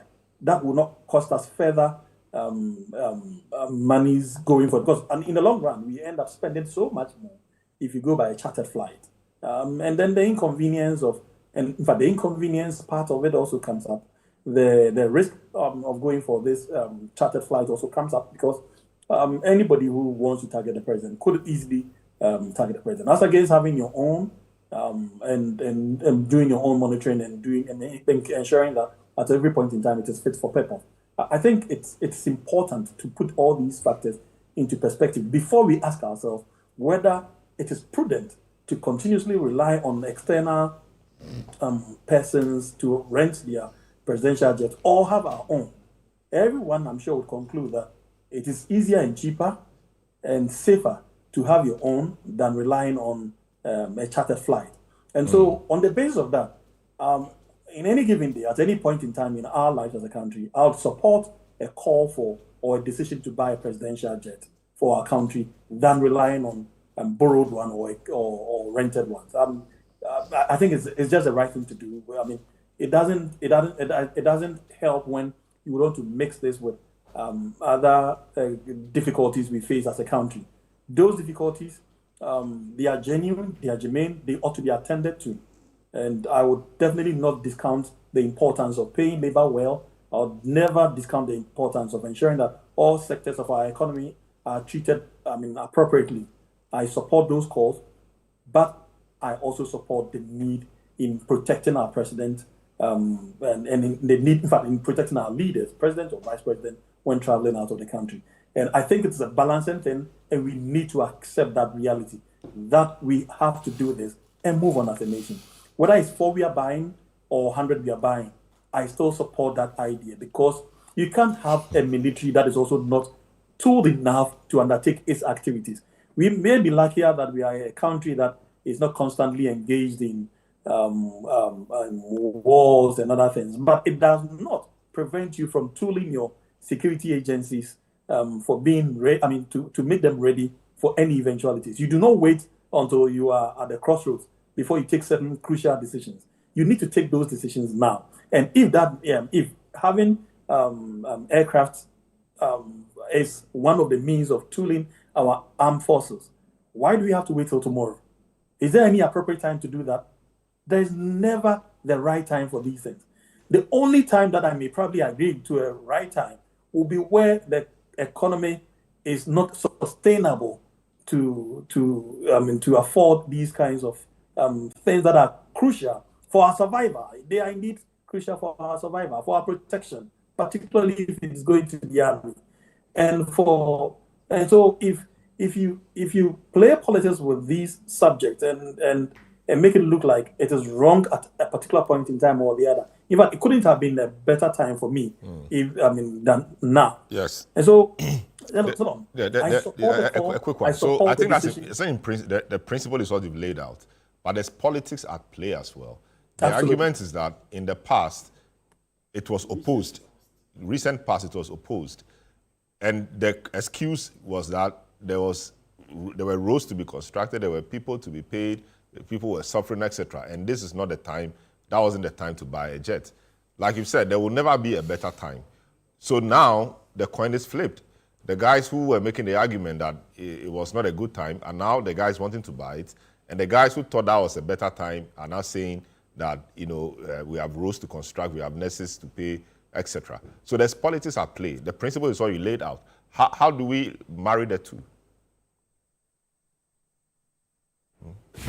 So I completely agree with you when you talk about the political part of it. But let me say this, Selo. There is always politics in this, but the crucial part is not the politics. The crucial part is the procurement benefit. The entire public service relies on procurement, and the public servants enjoy the benefits that are tagged along when it comes to the benefits. So it's a procurement discussion, but nobody's mentioning procurement. Corruption. It's a procurement discussion, but nobody's mentioning procurement. It's actually a procurement discussion. It's not a political discussion. It's not a political discussion. It's a procurement discussion. It's purely about, because there are benefits that come along with who buys it and how it is bought. This can never be discounted. If you buy more, you get more. If you buy less, you get less. In fact, who buys it gets the less or the more, as against who doesn't buy it. That is the fundamental thing that we need to recognize. We can't take it away. The second part comes in when you deal with the politics and the economy. Indeed, I don't think anyone, including my brother, but my brothers in studio, would disagree that the past 4 years has never been, in fact, the past 5 years has never been a good time for our economy. No one would disagree. As a matter of fact, anyone will tell you, including the former president, will tell you that because of certain circumstances, which the IMF has discounted anyway, i.e. the Ukraine war, all the attributes to why our economy was down. How could a person who accepts that the economy was so bad be thinking of buying a presidential jet? Now, relative to today, the story is completely different. Even a blind man knows that the economy is relatively better than what we had past 4 or 5 years. And so, if we have a relatively better economy, stable economy today, and you are thinking of buying it today, whether you want to play politics with it or play economics with it, I do not think that it really matters, because we all admit that we are in a far better situation economically today than we used to be even 2 years ago, 3 years ago, and 4 years ago. And so if you want to take that decision today, irrespective of the economic or procurement benefits that it comes along with, I think that we are in far better time today than we were a couple of years back.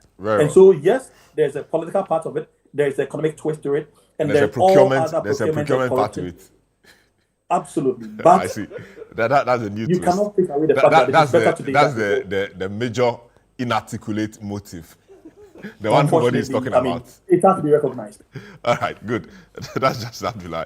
Now let's move to the OSP. The Office of the Special Prosecutor has been in the spotlight this week over developments involving former Finance Minister Ken Ofori-Atta and 7 others.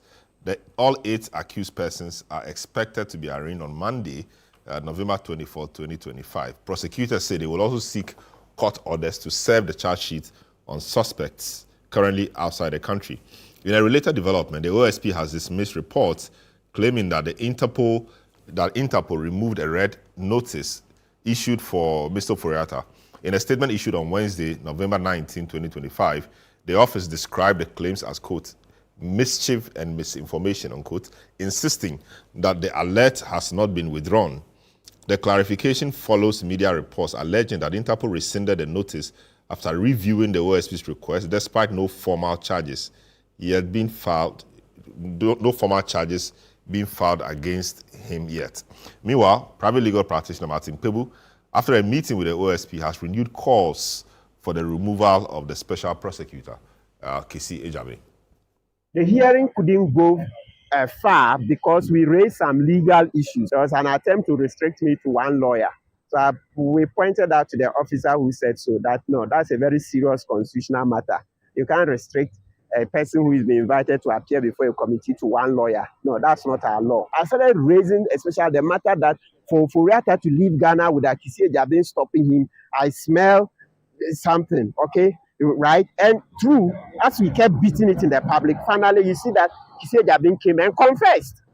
That, look, let's not take that for granted. That's something big we should be looking at. That Ghanaians started, I'm not the only one. Many Ghanaians have been raising it, that they suspect something, and people were getting very upset and talking on the various media, social media, traditional media, etc. And finally, Kissi came to confess that yes, I saw the man, except that I went here, I didn't get help, allegedly, because I've spoken with people and NIB people are denying. They're saying that Kissi didn't come to them for help. We'll come into the details when we get there, right? So the other institutions that were named, we'll see. When it gets there, we'll see what they will also say. The chief corruption fighter, at least on paper, the OSP is a specialized agency to deal with corruption. So he's the arrowhead. For him to see his key suspect, the crown jewel, right? The King Kong, going out of Ghana, and it didn't occur to him to come and do Ankwa Numa press conference part 2. It beggars belief, and it's something we will not let go. That alone is sufficient for Kissi Ejabin to leave the... All right, so that's Martin Kpebu, senior legal practitioner and a man who has struck many successes at the court, in the courts of Ghana, is now into some activism. In fact, he is the convener of the Kumi Prekun Reloaded demonstration and a few other things. He's been at some, I won't call it loggerheads, but with the Office of the Special Prosecutor. He wants Kissi Ejabin removed because he thinks that Kissi is not doing the job as he ought to. Of course, the Office of the Special Prosecutor disagrees.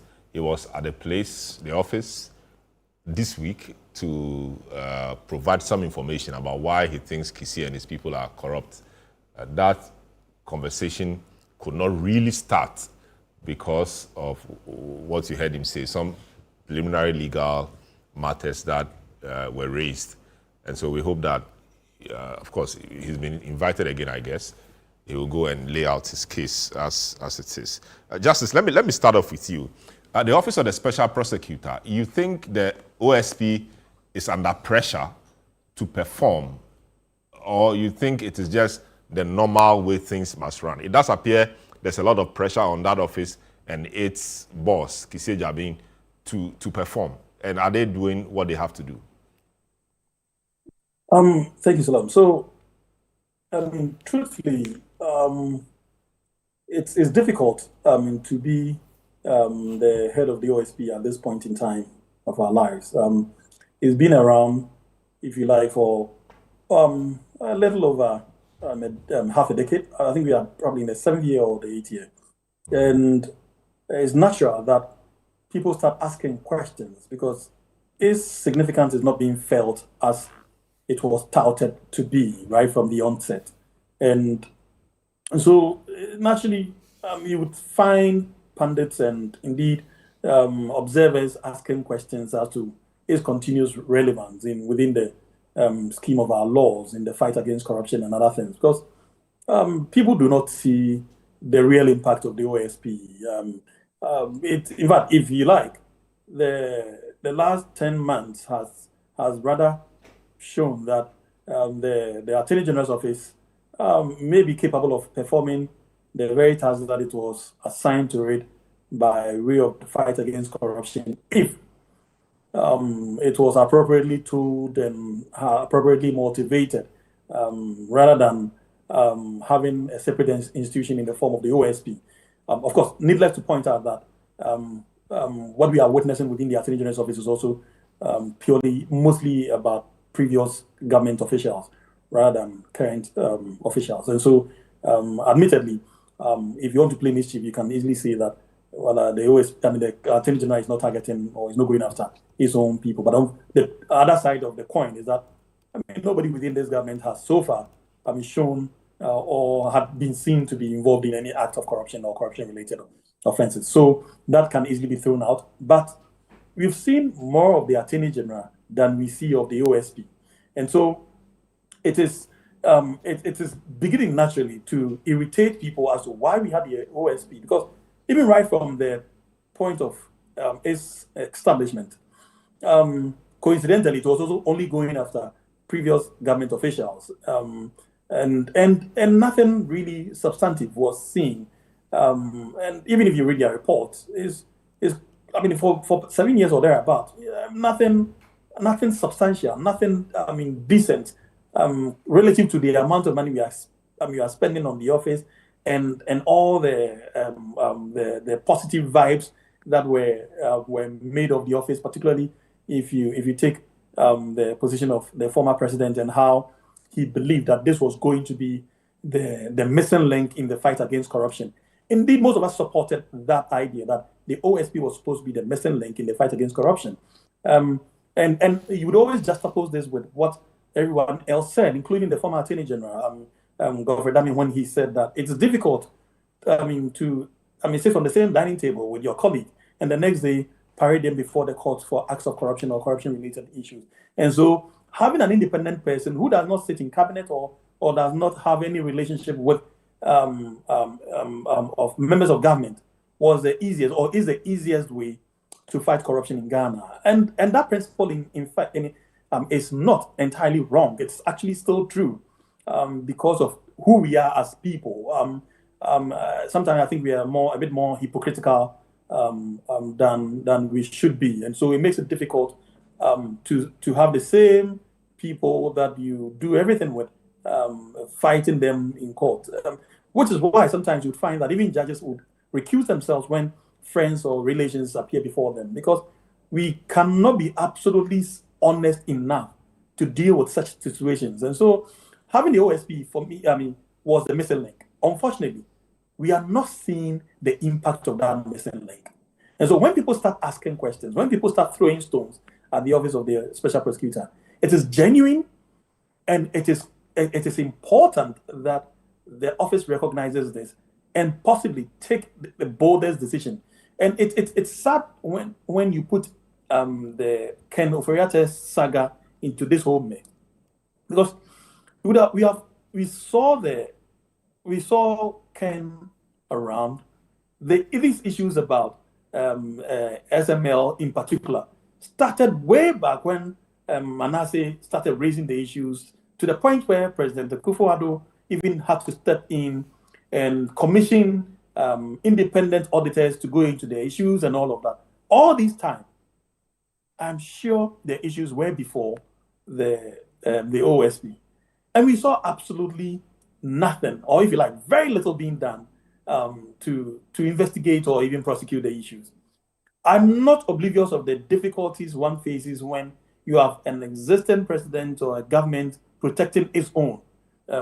But it is also not true that you cannot do absolutely nothing within such a fierce environment if you really want to show your worth.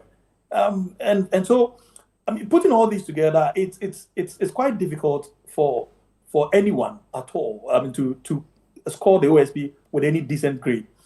Now, imagine the fight for the extradition of Ken when it started. The Attorney General continuously came out through Justice Side, that they have not received anything from the OSP. At the time, you have not even provided, you have not even had a charge sheet. And within private corridors, these discussions have been going on. Why do you even take these steps? No charge sheet, nothing, absolutely nothing about these persons that you suspect have committed corruption or corruption-related offenses. And you have absolutely no charge sheet. So there's nothing substantial for anyone to even make value judgments of these issues.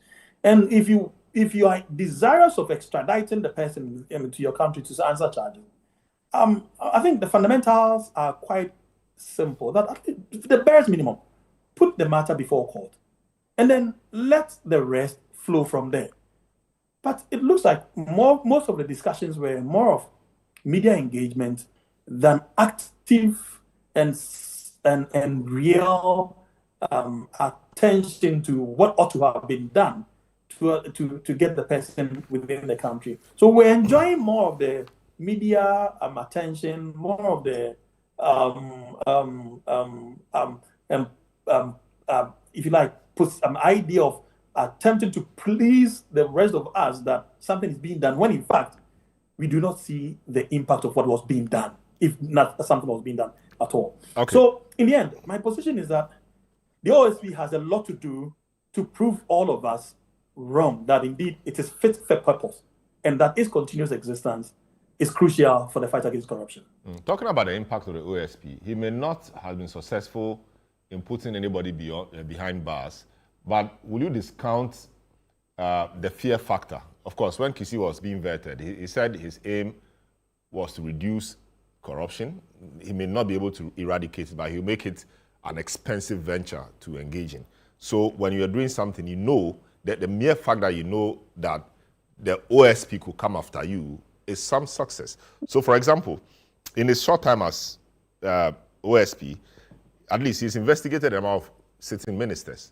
Cecilia Dapa, okay, that matter came up. Never mind how it concluded, but he did some work. You know, they understand he did some investigation around Atacha, you know, but you know, Atacha was vindicated.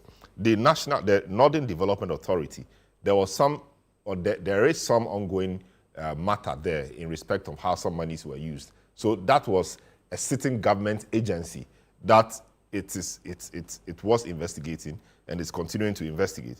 You know, the MC or DC who allegedly said he paid some monies to some people to vote him to become DC, he didn't win. That matter is still there, you know. And a few other cases he has gone after, and some other things he's done, like the payroll audit of the payroll audit in the Northern region, where he collaborated with the Controller and Accountant General to save us some 34 million or so.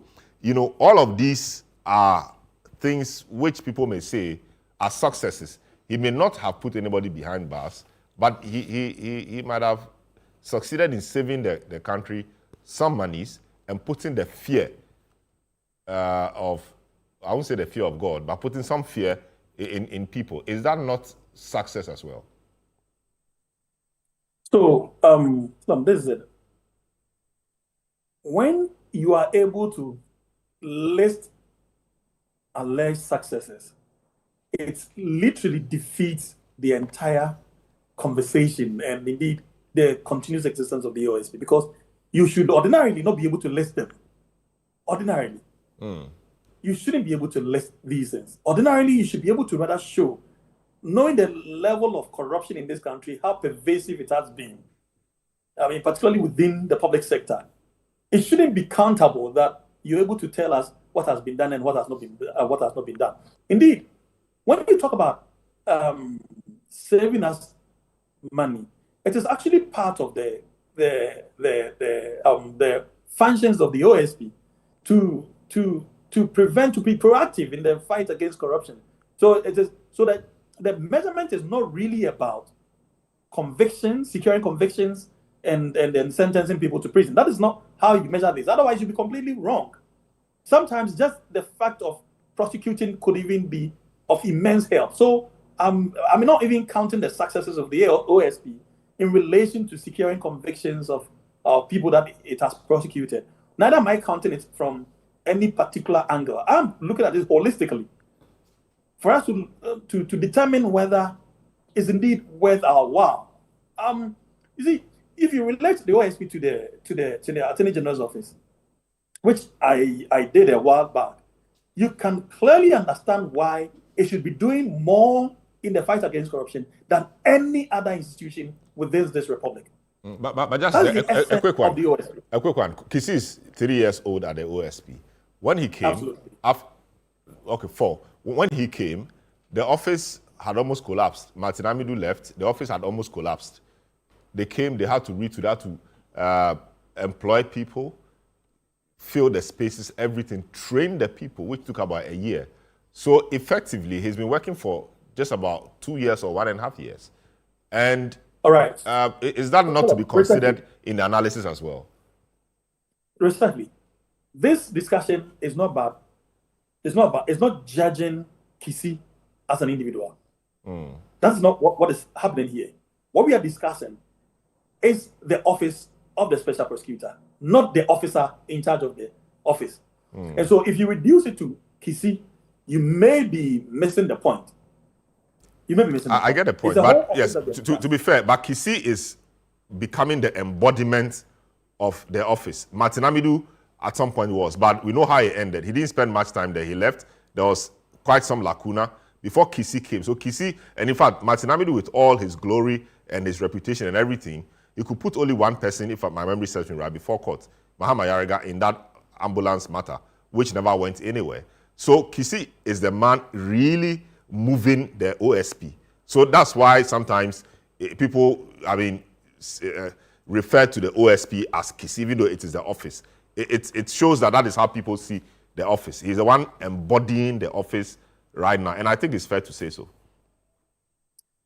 Fair enough. However, you and I do not have that benefit of misleading or of that same I get the point. Yes. But so, other people can great. So the point is that I can understand you to be saying that Kisi hasn't spent much of the time. In fact, if you like, he has spent half of his time as tenure in the office. I think he's supposed to be about 7 years. 7 years. And he spent about 4 years. Yeah. He still has about 3 years remaining. And so your position is that we should give him some slack because, of course, he literally had to babysit the entire office. I mean, the setup and all of that. I'll grant him that. And it is fair to say that. But my point is that looking at the entire circumstances of the office, the basis for setting it up, the rationale behind it, and what we are getting, is it value for money? This is what I want us to discuss. Should we still allow this office to continue in its existence, knowing that we may not get value for money? Or we should simply just overlook it and hope and pray that it gets better one day? That's all I'm asking. Great. Thank you. Great. Let me come to you.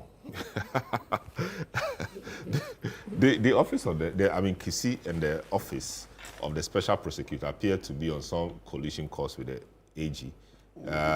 AG says they want some dockets from him. He's not making the dockets available. That is why they are unable to initiate the extradition and all of that. And now the red alert or the red notice that Kisi placed on Ken Ofori-Atta had been blocked now because Ken's lawyers have petitioned the Interpol to raise some matters to the extent that, it is political persecution because the AG's office doesn't appear to be agreeing with the OSP over some matters, etc. Those matters, to some extent, raise some prima facie matter, and so the Interpol have had to block the red notice so that the office of the special prosecutor will respond, then they see where that goes. I hear that response has been made, and we are waiting for Interpol to come to a certain conclusion on whether to restore the red notice or not. This obviously doesn't paint a good picture, does it? Well, the OSP is an independent office, so it is divorced of government. They speak for themselves, and they are not under anybody's direction or control. What I would say is this: that office, I think, is a necessity because of the clear understanding that all of us have had as political parties and players, that it is difficult for a sitting attorney general to go after his own, especially persons who sometimes he sits in cabinet with. You understand? I am yet to see an attorney general prosecute, let's say, the Minister for Finance in his own government, for example. It becomes difficult. You understand? Other than that, I'm sure then the minister, realizing the $90 million who would have initiated investigations into that, for example. You understand? So in such instances, or the SML issue, for example, it would have been difficult for the then sitting attorney general to go after his own brother in cabinet.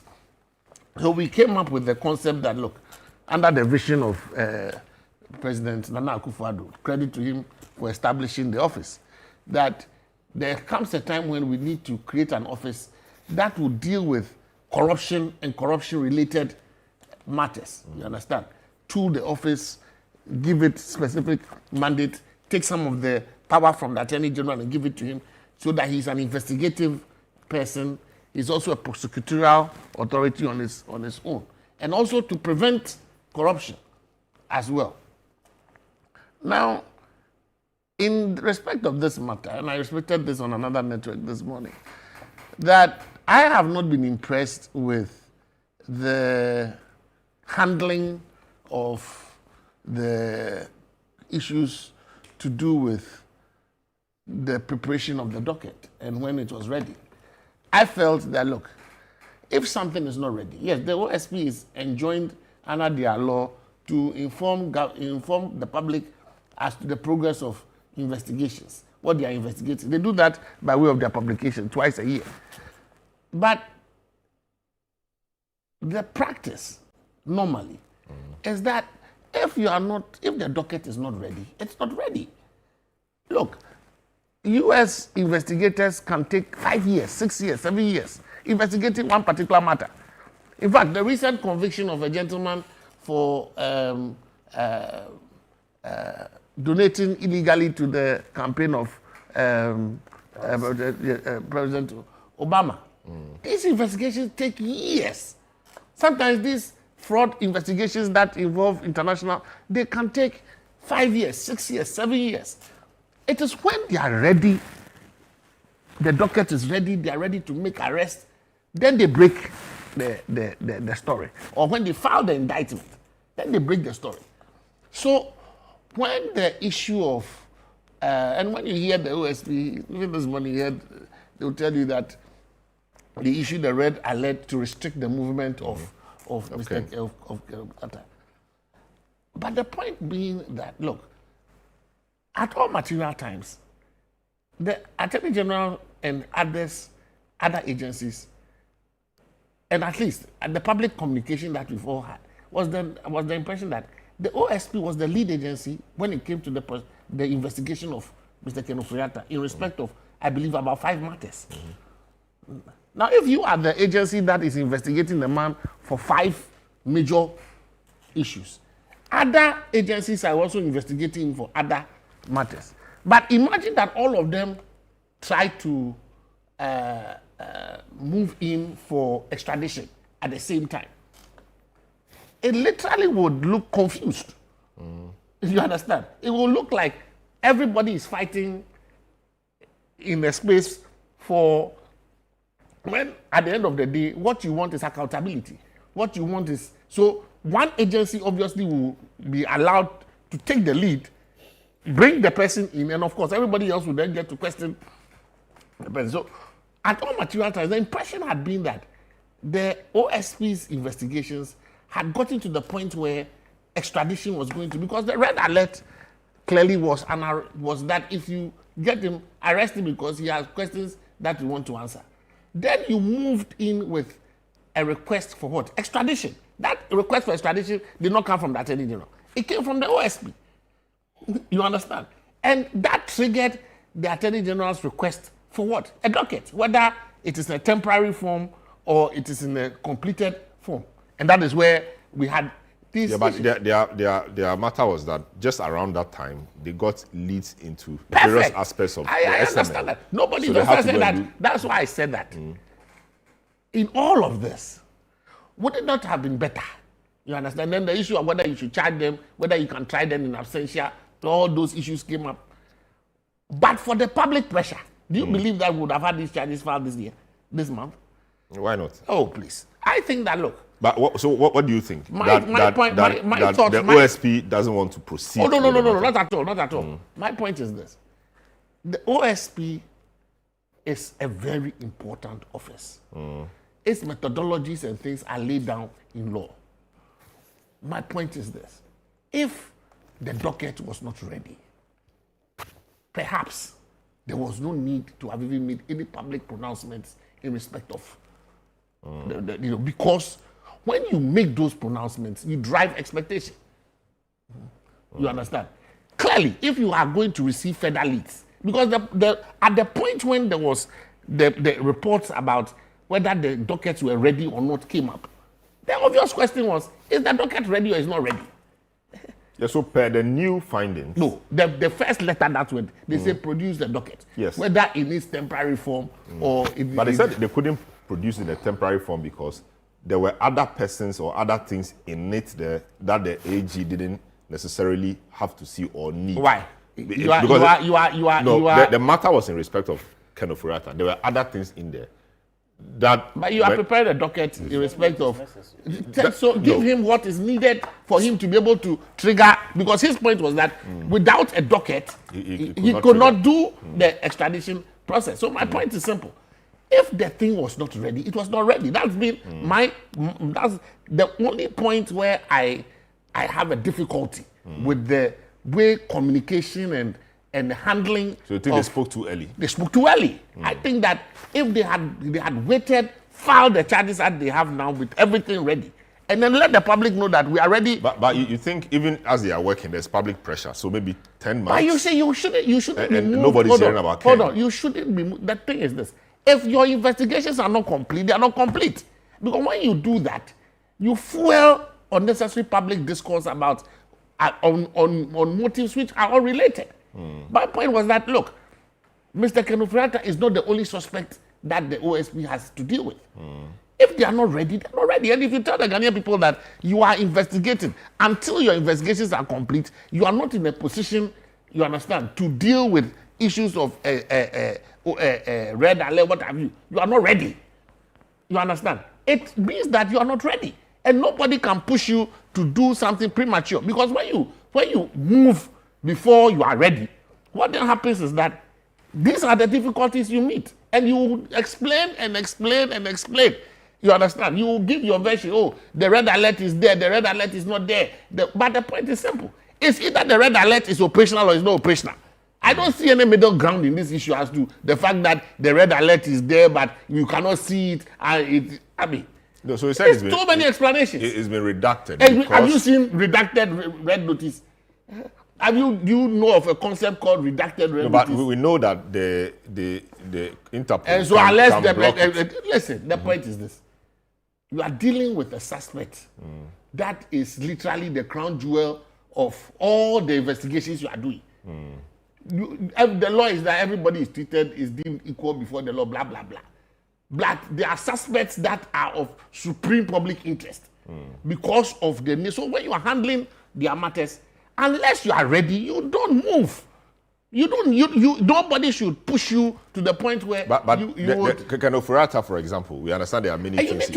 You should learn how to ignore some of these comments from the public. You don't need to react to. Yes. There's this edge that everything that is said in the public triggers a response from the OSP. Yeah, but somebody says that the other point is that you must learn how to close your ears. Yes, especially if you are an investigating body. Close your ears to some of these things. The other point is that the AG can do its own investigations in respect of other cases it has against duplication of rules. No, I mean not on the same things. So you are investigating, but the point not is on the same you things. do not want to appear. You understand? To be interfering with. No, not on the same things. So here is the plan. This is a suspect. He is a suspect in multiple investigations. But outside of the multiple set of investigations, there are other things I'm looking for. He is suspect in the multiple investigation. You have the lead agency specially created by statute to deal with corruption and corruption-related matters. If that agency is out there telling the public that we have 5 cases, one of which is the biggest of all is the SML. You understand? We have ready. We have this information, we have this information. That becomes you don't want, because remember, if you appear to also want to go after him, not that you are also not doing your investigations, but if you appear to the word will definitely be interfere. If you take any steps that clash with the steps taken by the OSP, everybody will say, oh, you are trying to interfere with them. You must give them the space to do what they are doing. So when you say that, look, you are now in a position where you want to extradite the person, and then the agency, the national agency responsible for extradition, tells you that without a docket, I cannot do the extradition. You understand? Where is the docket? Whether half docket or full docket, bring me a temporary docket or a completed docket. then you are caught hanging. You understand? Then the defense lawyers keep repeating this point that there was no charge at the time you issued the red notice. What had you charged the man with at the time you issued the red notice? Had you placed the charge sheet before a court? Had you charged him with a crime? Or you were just suspecting that he had committed a crime? You understand? So those were the critical questions that were being asked. And now with this issue of the red alert, blah, blah, blah, you have a problem. You have to explain and explain and explain. That's what our problem is. Imagine that the OSP said nothing. It says he was simply investigating. He had not completed his investigation. Then we are now in November. For the first time, the OSP has completed its filed the charge sheet. It's ready. It's now notifying because you have to formally notify the accused persons and provide them with copies of their charge sheet. You go to court, you do your application. Whatever mode the court grants you to serve them, you serve them. You understand? Now you can go to court and declare them fugitives because they have been notified. After satisfying the notification requirement, if they refuse to come to the court to answer to the plea, to take their plea, then the basis is now set for you to declare them as fugitives. That is, in my opinion, a cleaner, pathway. You understand? Than to say I'm restricting his movement here and the person is a suspect. So far as your investigations were not complete, you had, in my opinion, no business rushing it.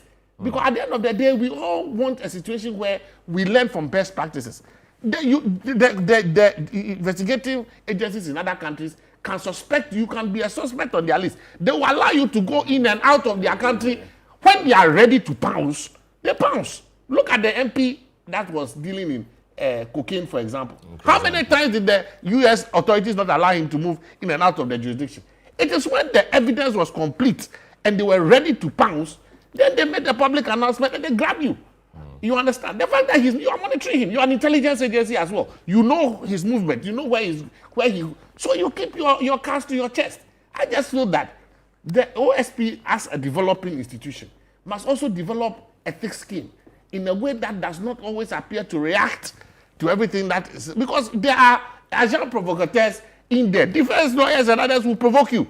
They will say things to provoke you. It doesn't mean you always have to react to everything that they say. No. That is only rather than that they are doing a good job.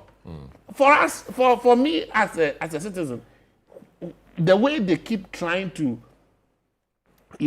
bring out these cases and rule them out, they will not get 100% record. No agency, no government prosecutorial team ever gets 100% conviction record. It's not possible.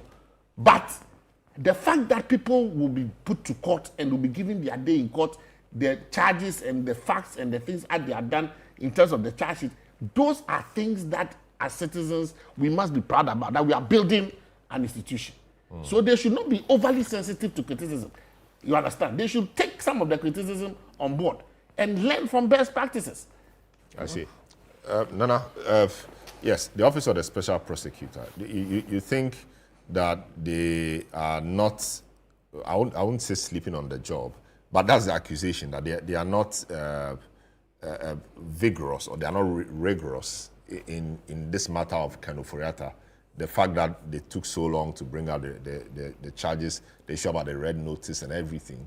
What's your thought around that? You think the office is doing a good job following the rules, or you think it could have been better? Thank you, Salom. Let's go back to basics. It should not be lost on us that the office was created under President Akufo-Addo, and there was good reason why he created that office. Indeed, I recall that when it was mooted that such an office, when the bill was introduced, I recall granting an interview in which I stated my position originally that I thought that it was superfluous. Superfluous because I felt that instead of setting up a whole new office, why not retool for purposes of today's conversation. For purposes of today's conversation, retool existing anti-corruption institutions in order to perform that duty. And so I recall that conversations about decoupling the office of the Attorney General from the Ministry of Justice, and then providing security of tenure for the Attorney General and all those conversations came up. But in the wisdom of the President and his cabinet and the government at that time, the office of the Special Prosecutor was duly created. And indeed, the office was also supported. In fact, over the years, the office has received support. It must not be lost on us that it is a very nascent institution as far as our anti-corruption institutions are concerned. And so if you look at the raison d'etre behind the establishment of the office, I believe that at this point in time, it is too early to be calling for the scrapping of the office entirely. And because, as you rightly acknowledged, since the establishment of that office, there has been only two holders of that office. The first was Honorable Martin Amidou, and then the second is who we have now, Hisie Jabing. And so if you look at all of that, I think that to be able to come to the conclusion that the office is no longer needed, there's the need for some monitoring and evaluation, an M&E analysis to ascertain, one, what were the objects for creating the office in the first place? Two, have these objects been achieved? What have been the hindrances? What have been the challenges? Is it necessary to continue, or do we deal with it? How do we approach solving or resolving the issues surrounding the office of the Special Prosecutor in order to make it more efficient? I think that these are conversations that we need to have. But I must sound a caution that as far as the SML matter is concerned, because it's a sub judice, I will be limited in my commentary on that, simply because it is still in court. But we must know that, going back to basics, democracy is not an event. Democracy is a journey to collective prosperity. And for us in the MPP, we like to refer to it as inclusive prosperity. Now, one of the key pillars of any democracy is the rule of law. And one of the major enemies to any democracy is corruption. And so anything that fights against democracy and that journey to arrive at inclusive collective prosperity needs to be dealt with. And I believe that it is within that context that President Akufo-Addo saw the need for the creation of the office of the Special Prosecutor. But we must bear in mind that that office is ultimately subject to the Constitution and the key pillar of democracy being the rule of law. And so anything that is done or carried out from that office should be within the confines of the rule of law. At this point in time, as far as the SML case is concerned, we've seen since February, we've seen a lot of things that have happened. A lot of things that have happened. It appears that there is some media trial going on, which has planted in the minds of the general populace that the persons who have been charged and put before the court are already guilty of the offenses that they've been charged with because of the alleged media trial that has happened since February. That is what it appears now. But we must not lose sight of the fact that the rule of law is something we must all hold dear. And the fact that we should all be presumed innocent before proven guilty is something that should equally not be lost on such a specialized institution as the OSP. And so, insofar as the operations of the OSP are concerned, and in relation to the SML, I would say that, yes, If genuinely they are fighting the cause of eradicating corruption and all of that, by all means, let's support it. We should all support it. However, if there are indications as if this is political witch hunting, then I do not think that we are being fair. In the case of Ken, you think it appears like it's political witch hunting? I wouldn't say that it appears so. I'm saying that if the conduct of the OSP makes it look like that, but that's his conduct in this matter, now, because you raised the issue of the Interpol red notice. It's been challenged as we speak. It has been removed, but he says it has been redacted. But whether it's been redacted or removed is a different conversation altogether. So it makes you wonder, why then was a red notice requested for in the first place? Because they wanted to restrict his movement. Because we hear when you haven't completed investigations yet. Because they wanted to get him into town. Because that has been challenged as well. That why do you need him? He could decide to come and even keep quiet. So you don't need him. Just go ahead, do what you can do. Precisely the point. I recall the calls for charging him in absentia. I recall the OSP's responses to that. But today, Mr. Ken Ofori-Atta is not in Ghana, but he's been charged. So why didn't you do this long ago? Earlier. But they hadn't concluded the investigation. They said they were almost done. So if you had not concluded, why did you take those steps? That is the question. Why did you take those steps? So it is not surprising, therefore, to see my senior Martin Pebu calling for the removal of the OSP. It is not surprising. You think he should be removed? But so let me find out. Let's find some clarity here. Is Martin calling for a total scrapping of the office, or he's calling for the removal of the person who holds the office? I think he's calling for the removal of Kisi, not scrapping. Not scrapping the office, which means that he understands that that office is necessary and is doing a good job, or it can do a good job. I don't think I've heard him talk about the office as in not being necessary. I think it's the person. Indeed. So if that is the case, question then becomes, if such allegations are made against the office holder, would it be prudent for that office holder to be investigating itself? Mind you, under the OSP Act, they are not subject to anybody's control or direction. But Parliament has ultimate oversight responsibility over the OSP. And so Parliament is the one that could check on the OSP. So this invitation of Martin Pebu to come and... I don't understand. No, Martin had made a claim that the guys were corrupt. So if you say, I also investigate stuff. So come and let me... I also investigate corruption. Yes, so you're investigating myself. But exactly no, you the said point. You have information. Let's see. Exactly. So what is the OSP going to do with that information? Investigate itself with that information?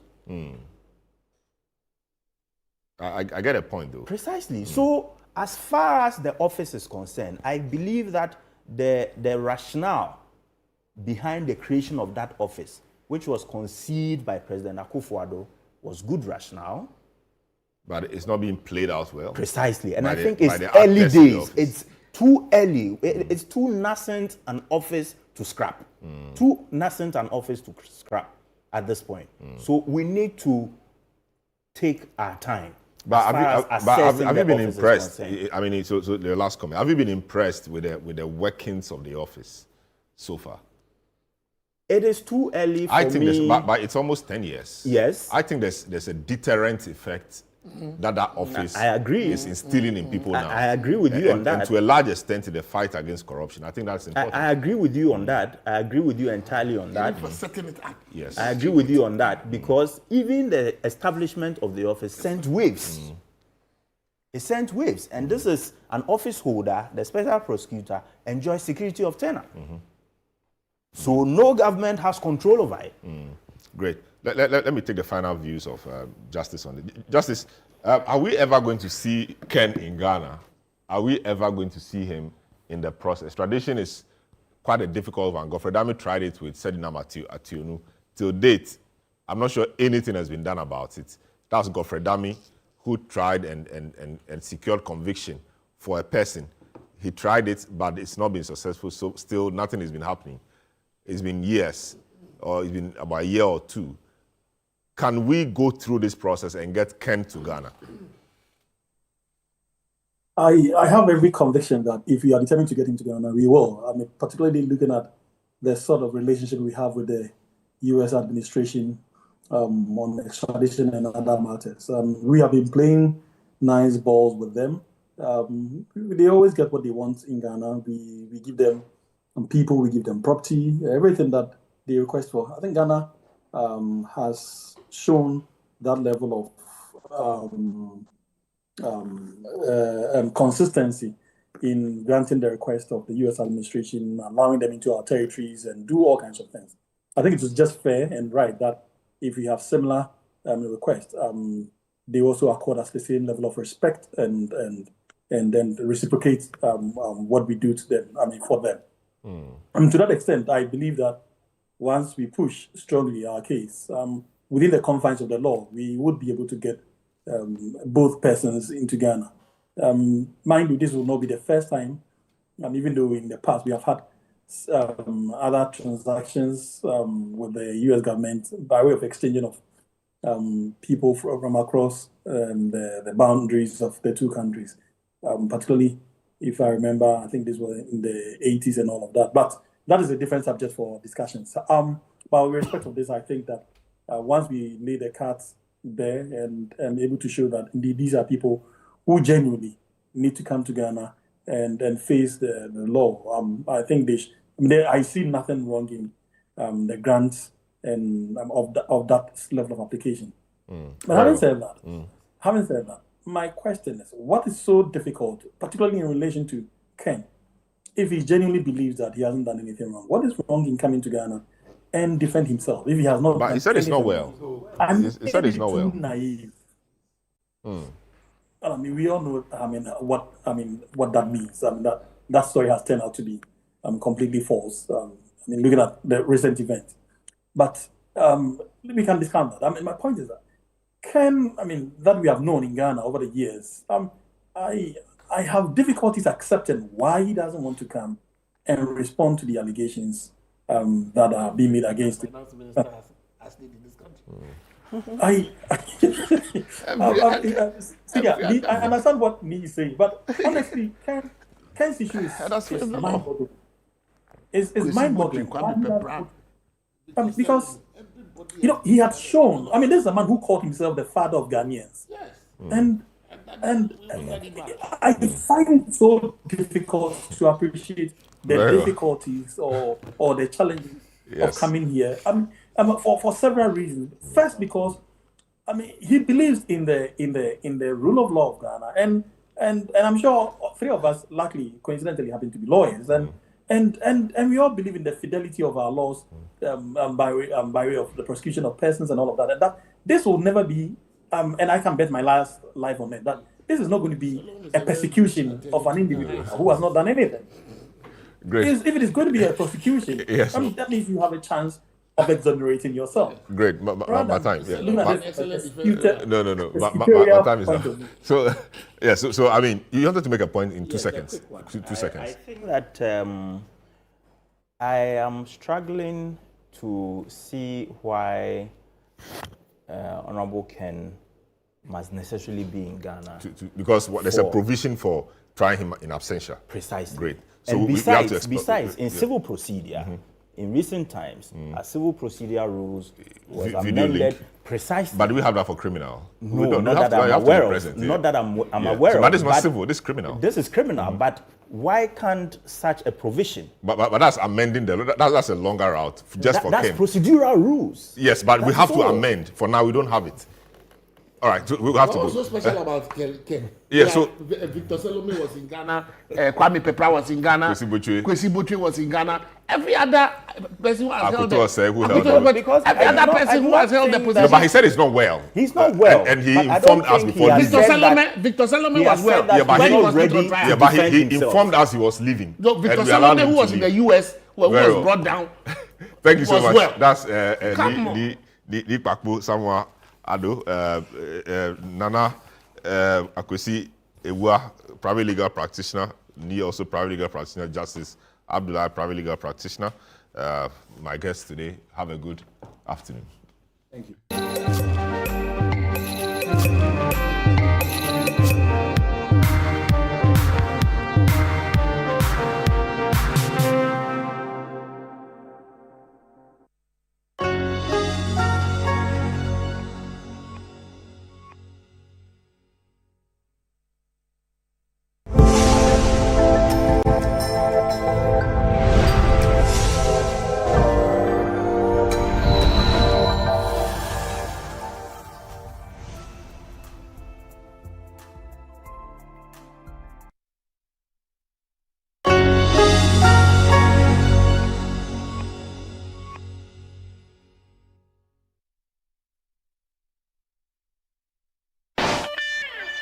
Truth or cliche? Is sauerkraut really that popular in Germany?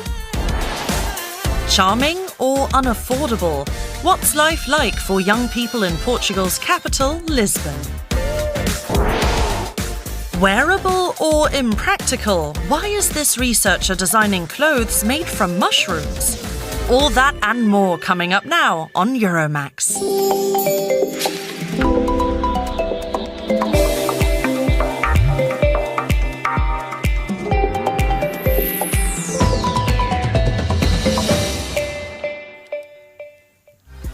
Have you ever tried sauerkraut? A long-standing tradition in German cuisine, especially as a side to hearty meat dishes. This fondness for the food has also inspired a nickname for Germans in the English-speaking world. Did you know that this vegetable is why Germans are called krauts in English slang? But is sauerkraut really Germany's favorite dish? I really like it, but I only know it from before. I'm not crazy about sauerkraut. I don't eat it often. I love it. It's delicious and healthy. I don't think I've eaten sauerkraut since I was a kid. Next, we'll show you how sauerkraut is made, what it's eaten with, and of course, how Germans came to be called krauts. But first, let's head to Dithmarschen, near the North Sea coast in northern Germany. On these 3,000 hectares, 90 million heads of white cabbage are grown a year. That's more cabbages than there are Germans. White cabbage is traditionally important because it keeps so well. Many varieties can be stored until the next crop the following summer. Farmer Carsten Müller grows organic cabbage. In the past, there was no need to transport it because everyone grew their own cabbage in their gardens. Small towns were supplied from the surrounding area. But these days, cabbage is grown where it thrives best. Dithmarschen is the largest single cabbage-growing region in Germany or even Europe. Nearby at the Colosseum, you can see how the white cabbage becomes sauerkraut. First, the stalk is removed and the cabbage is grated.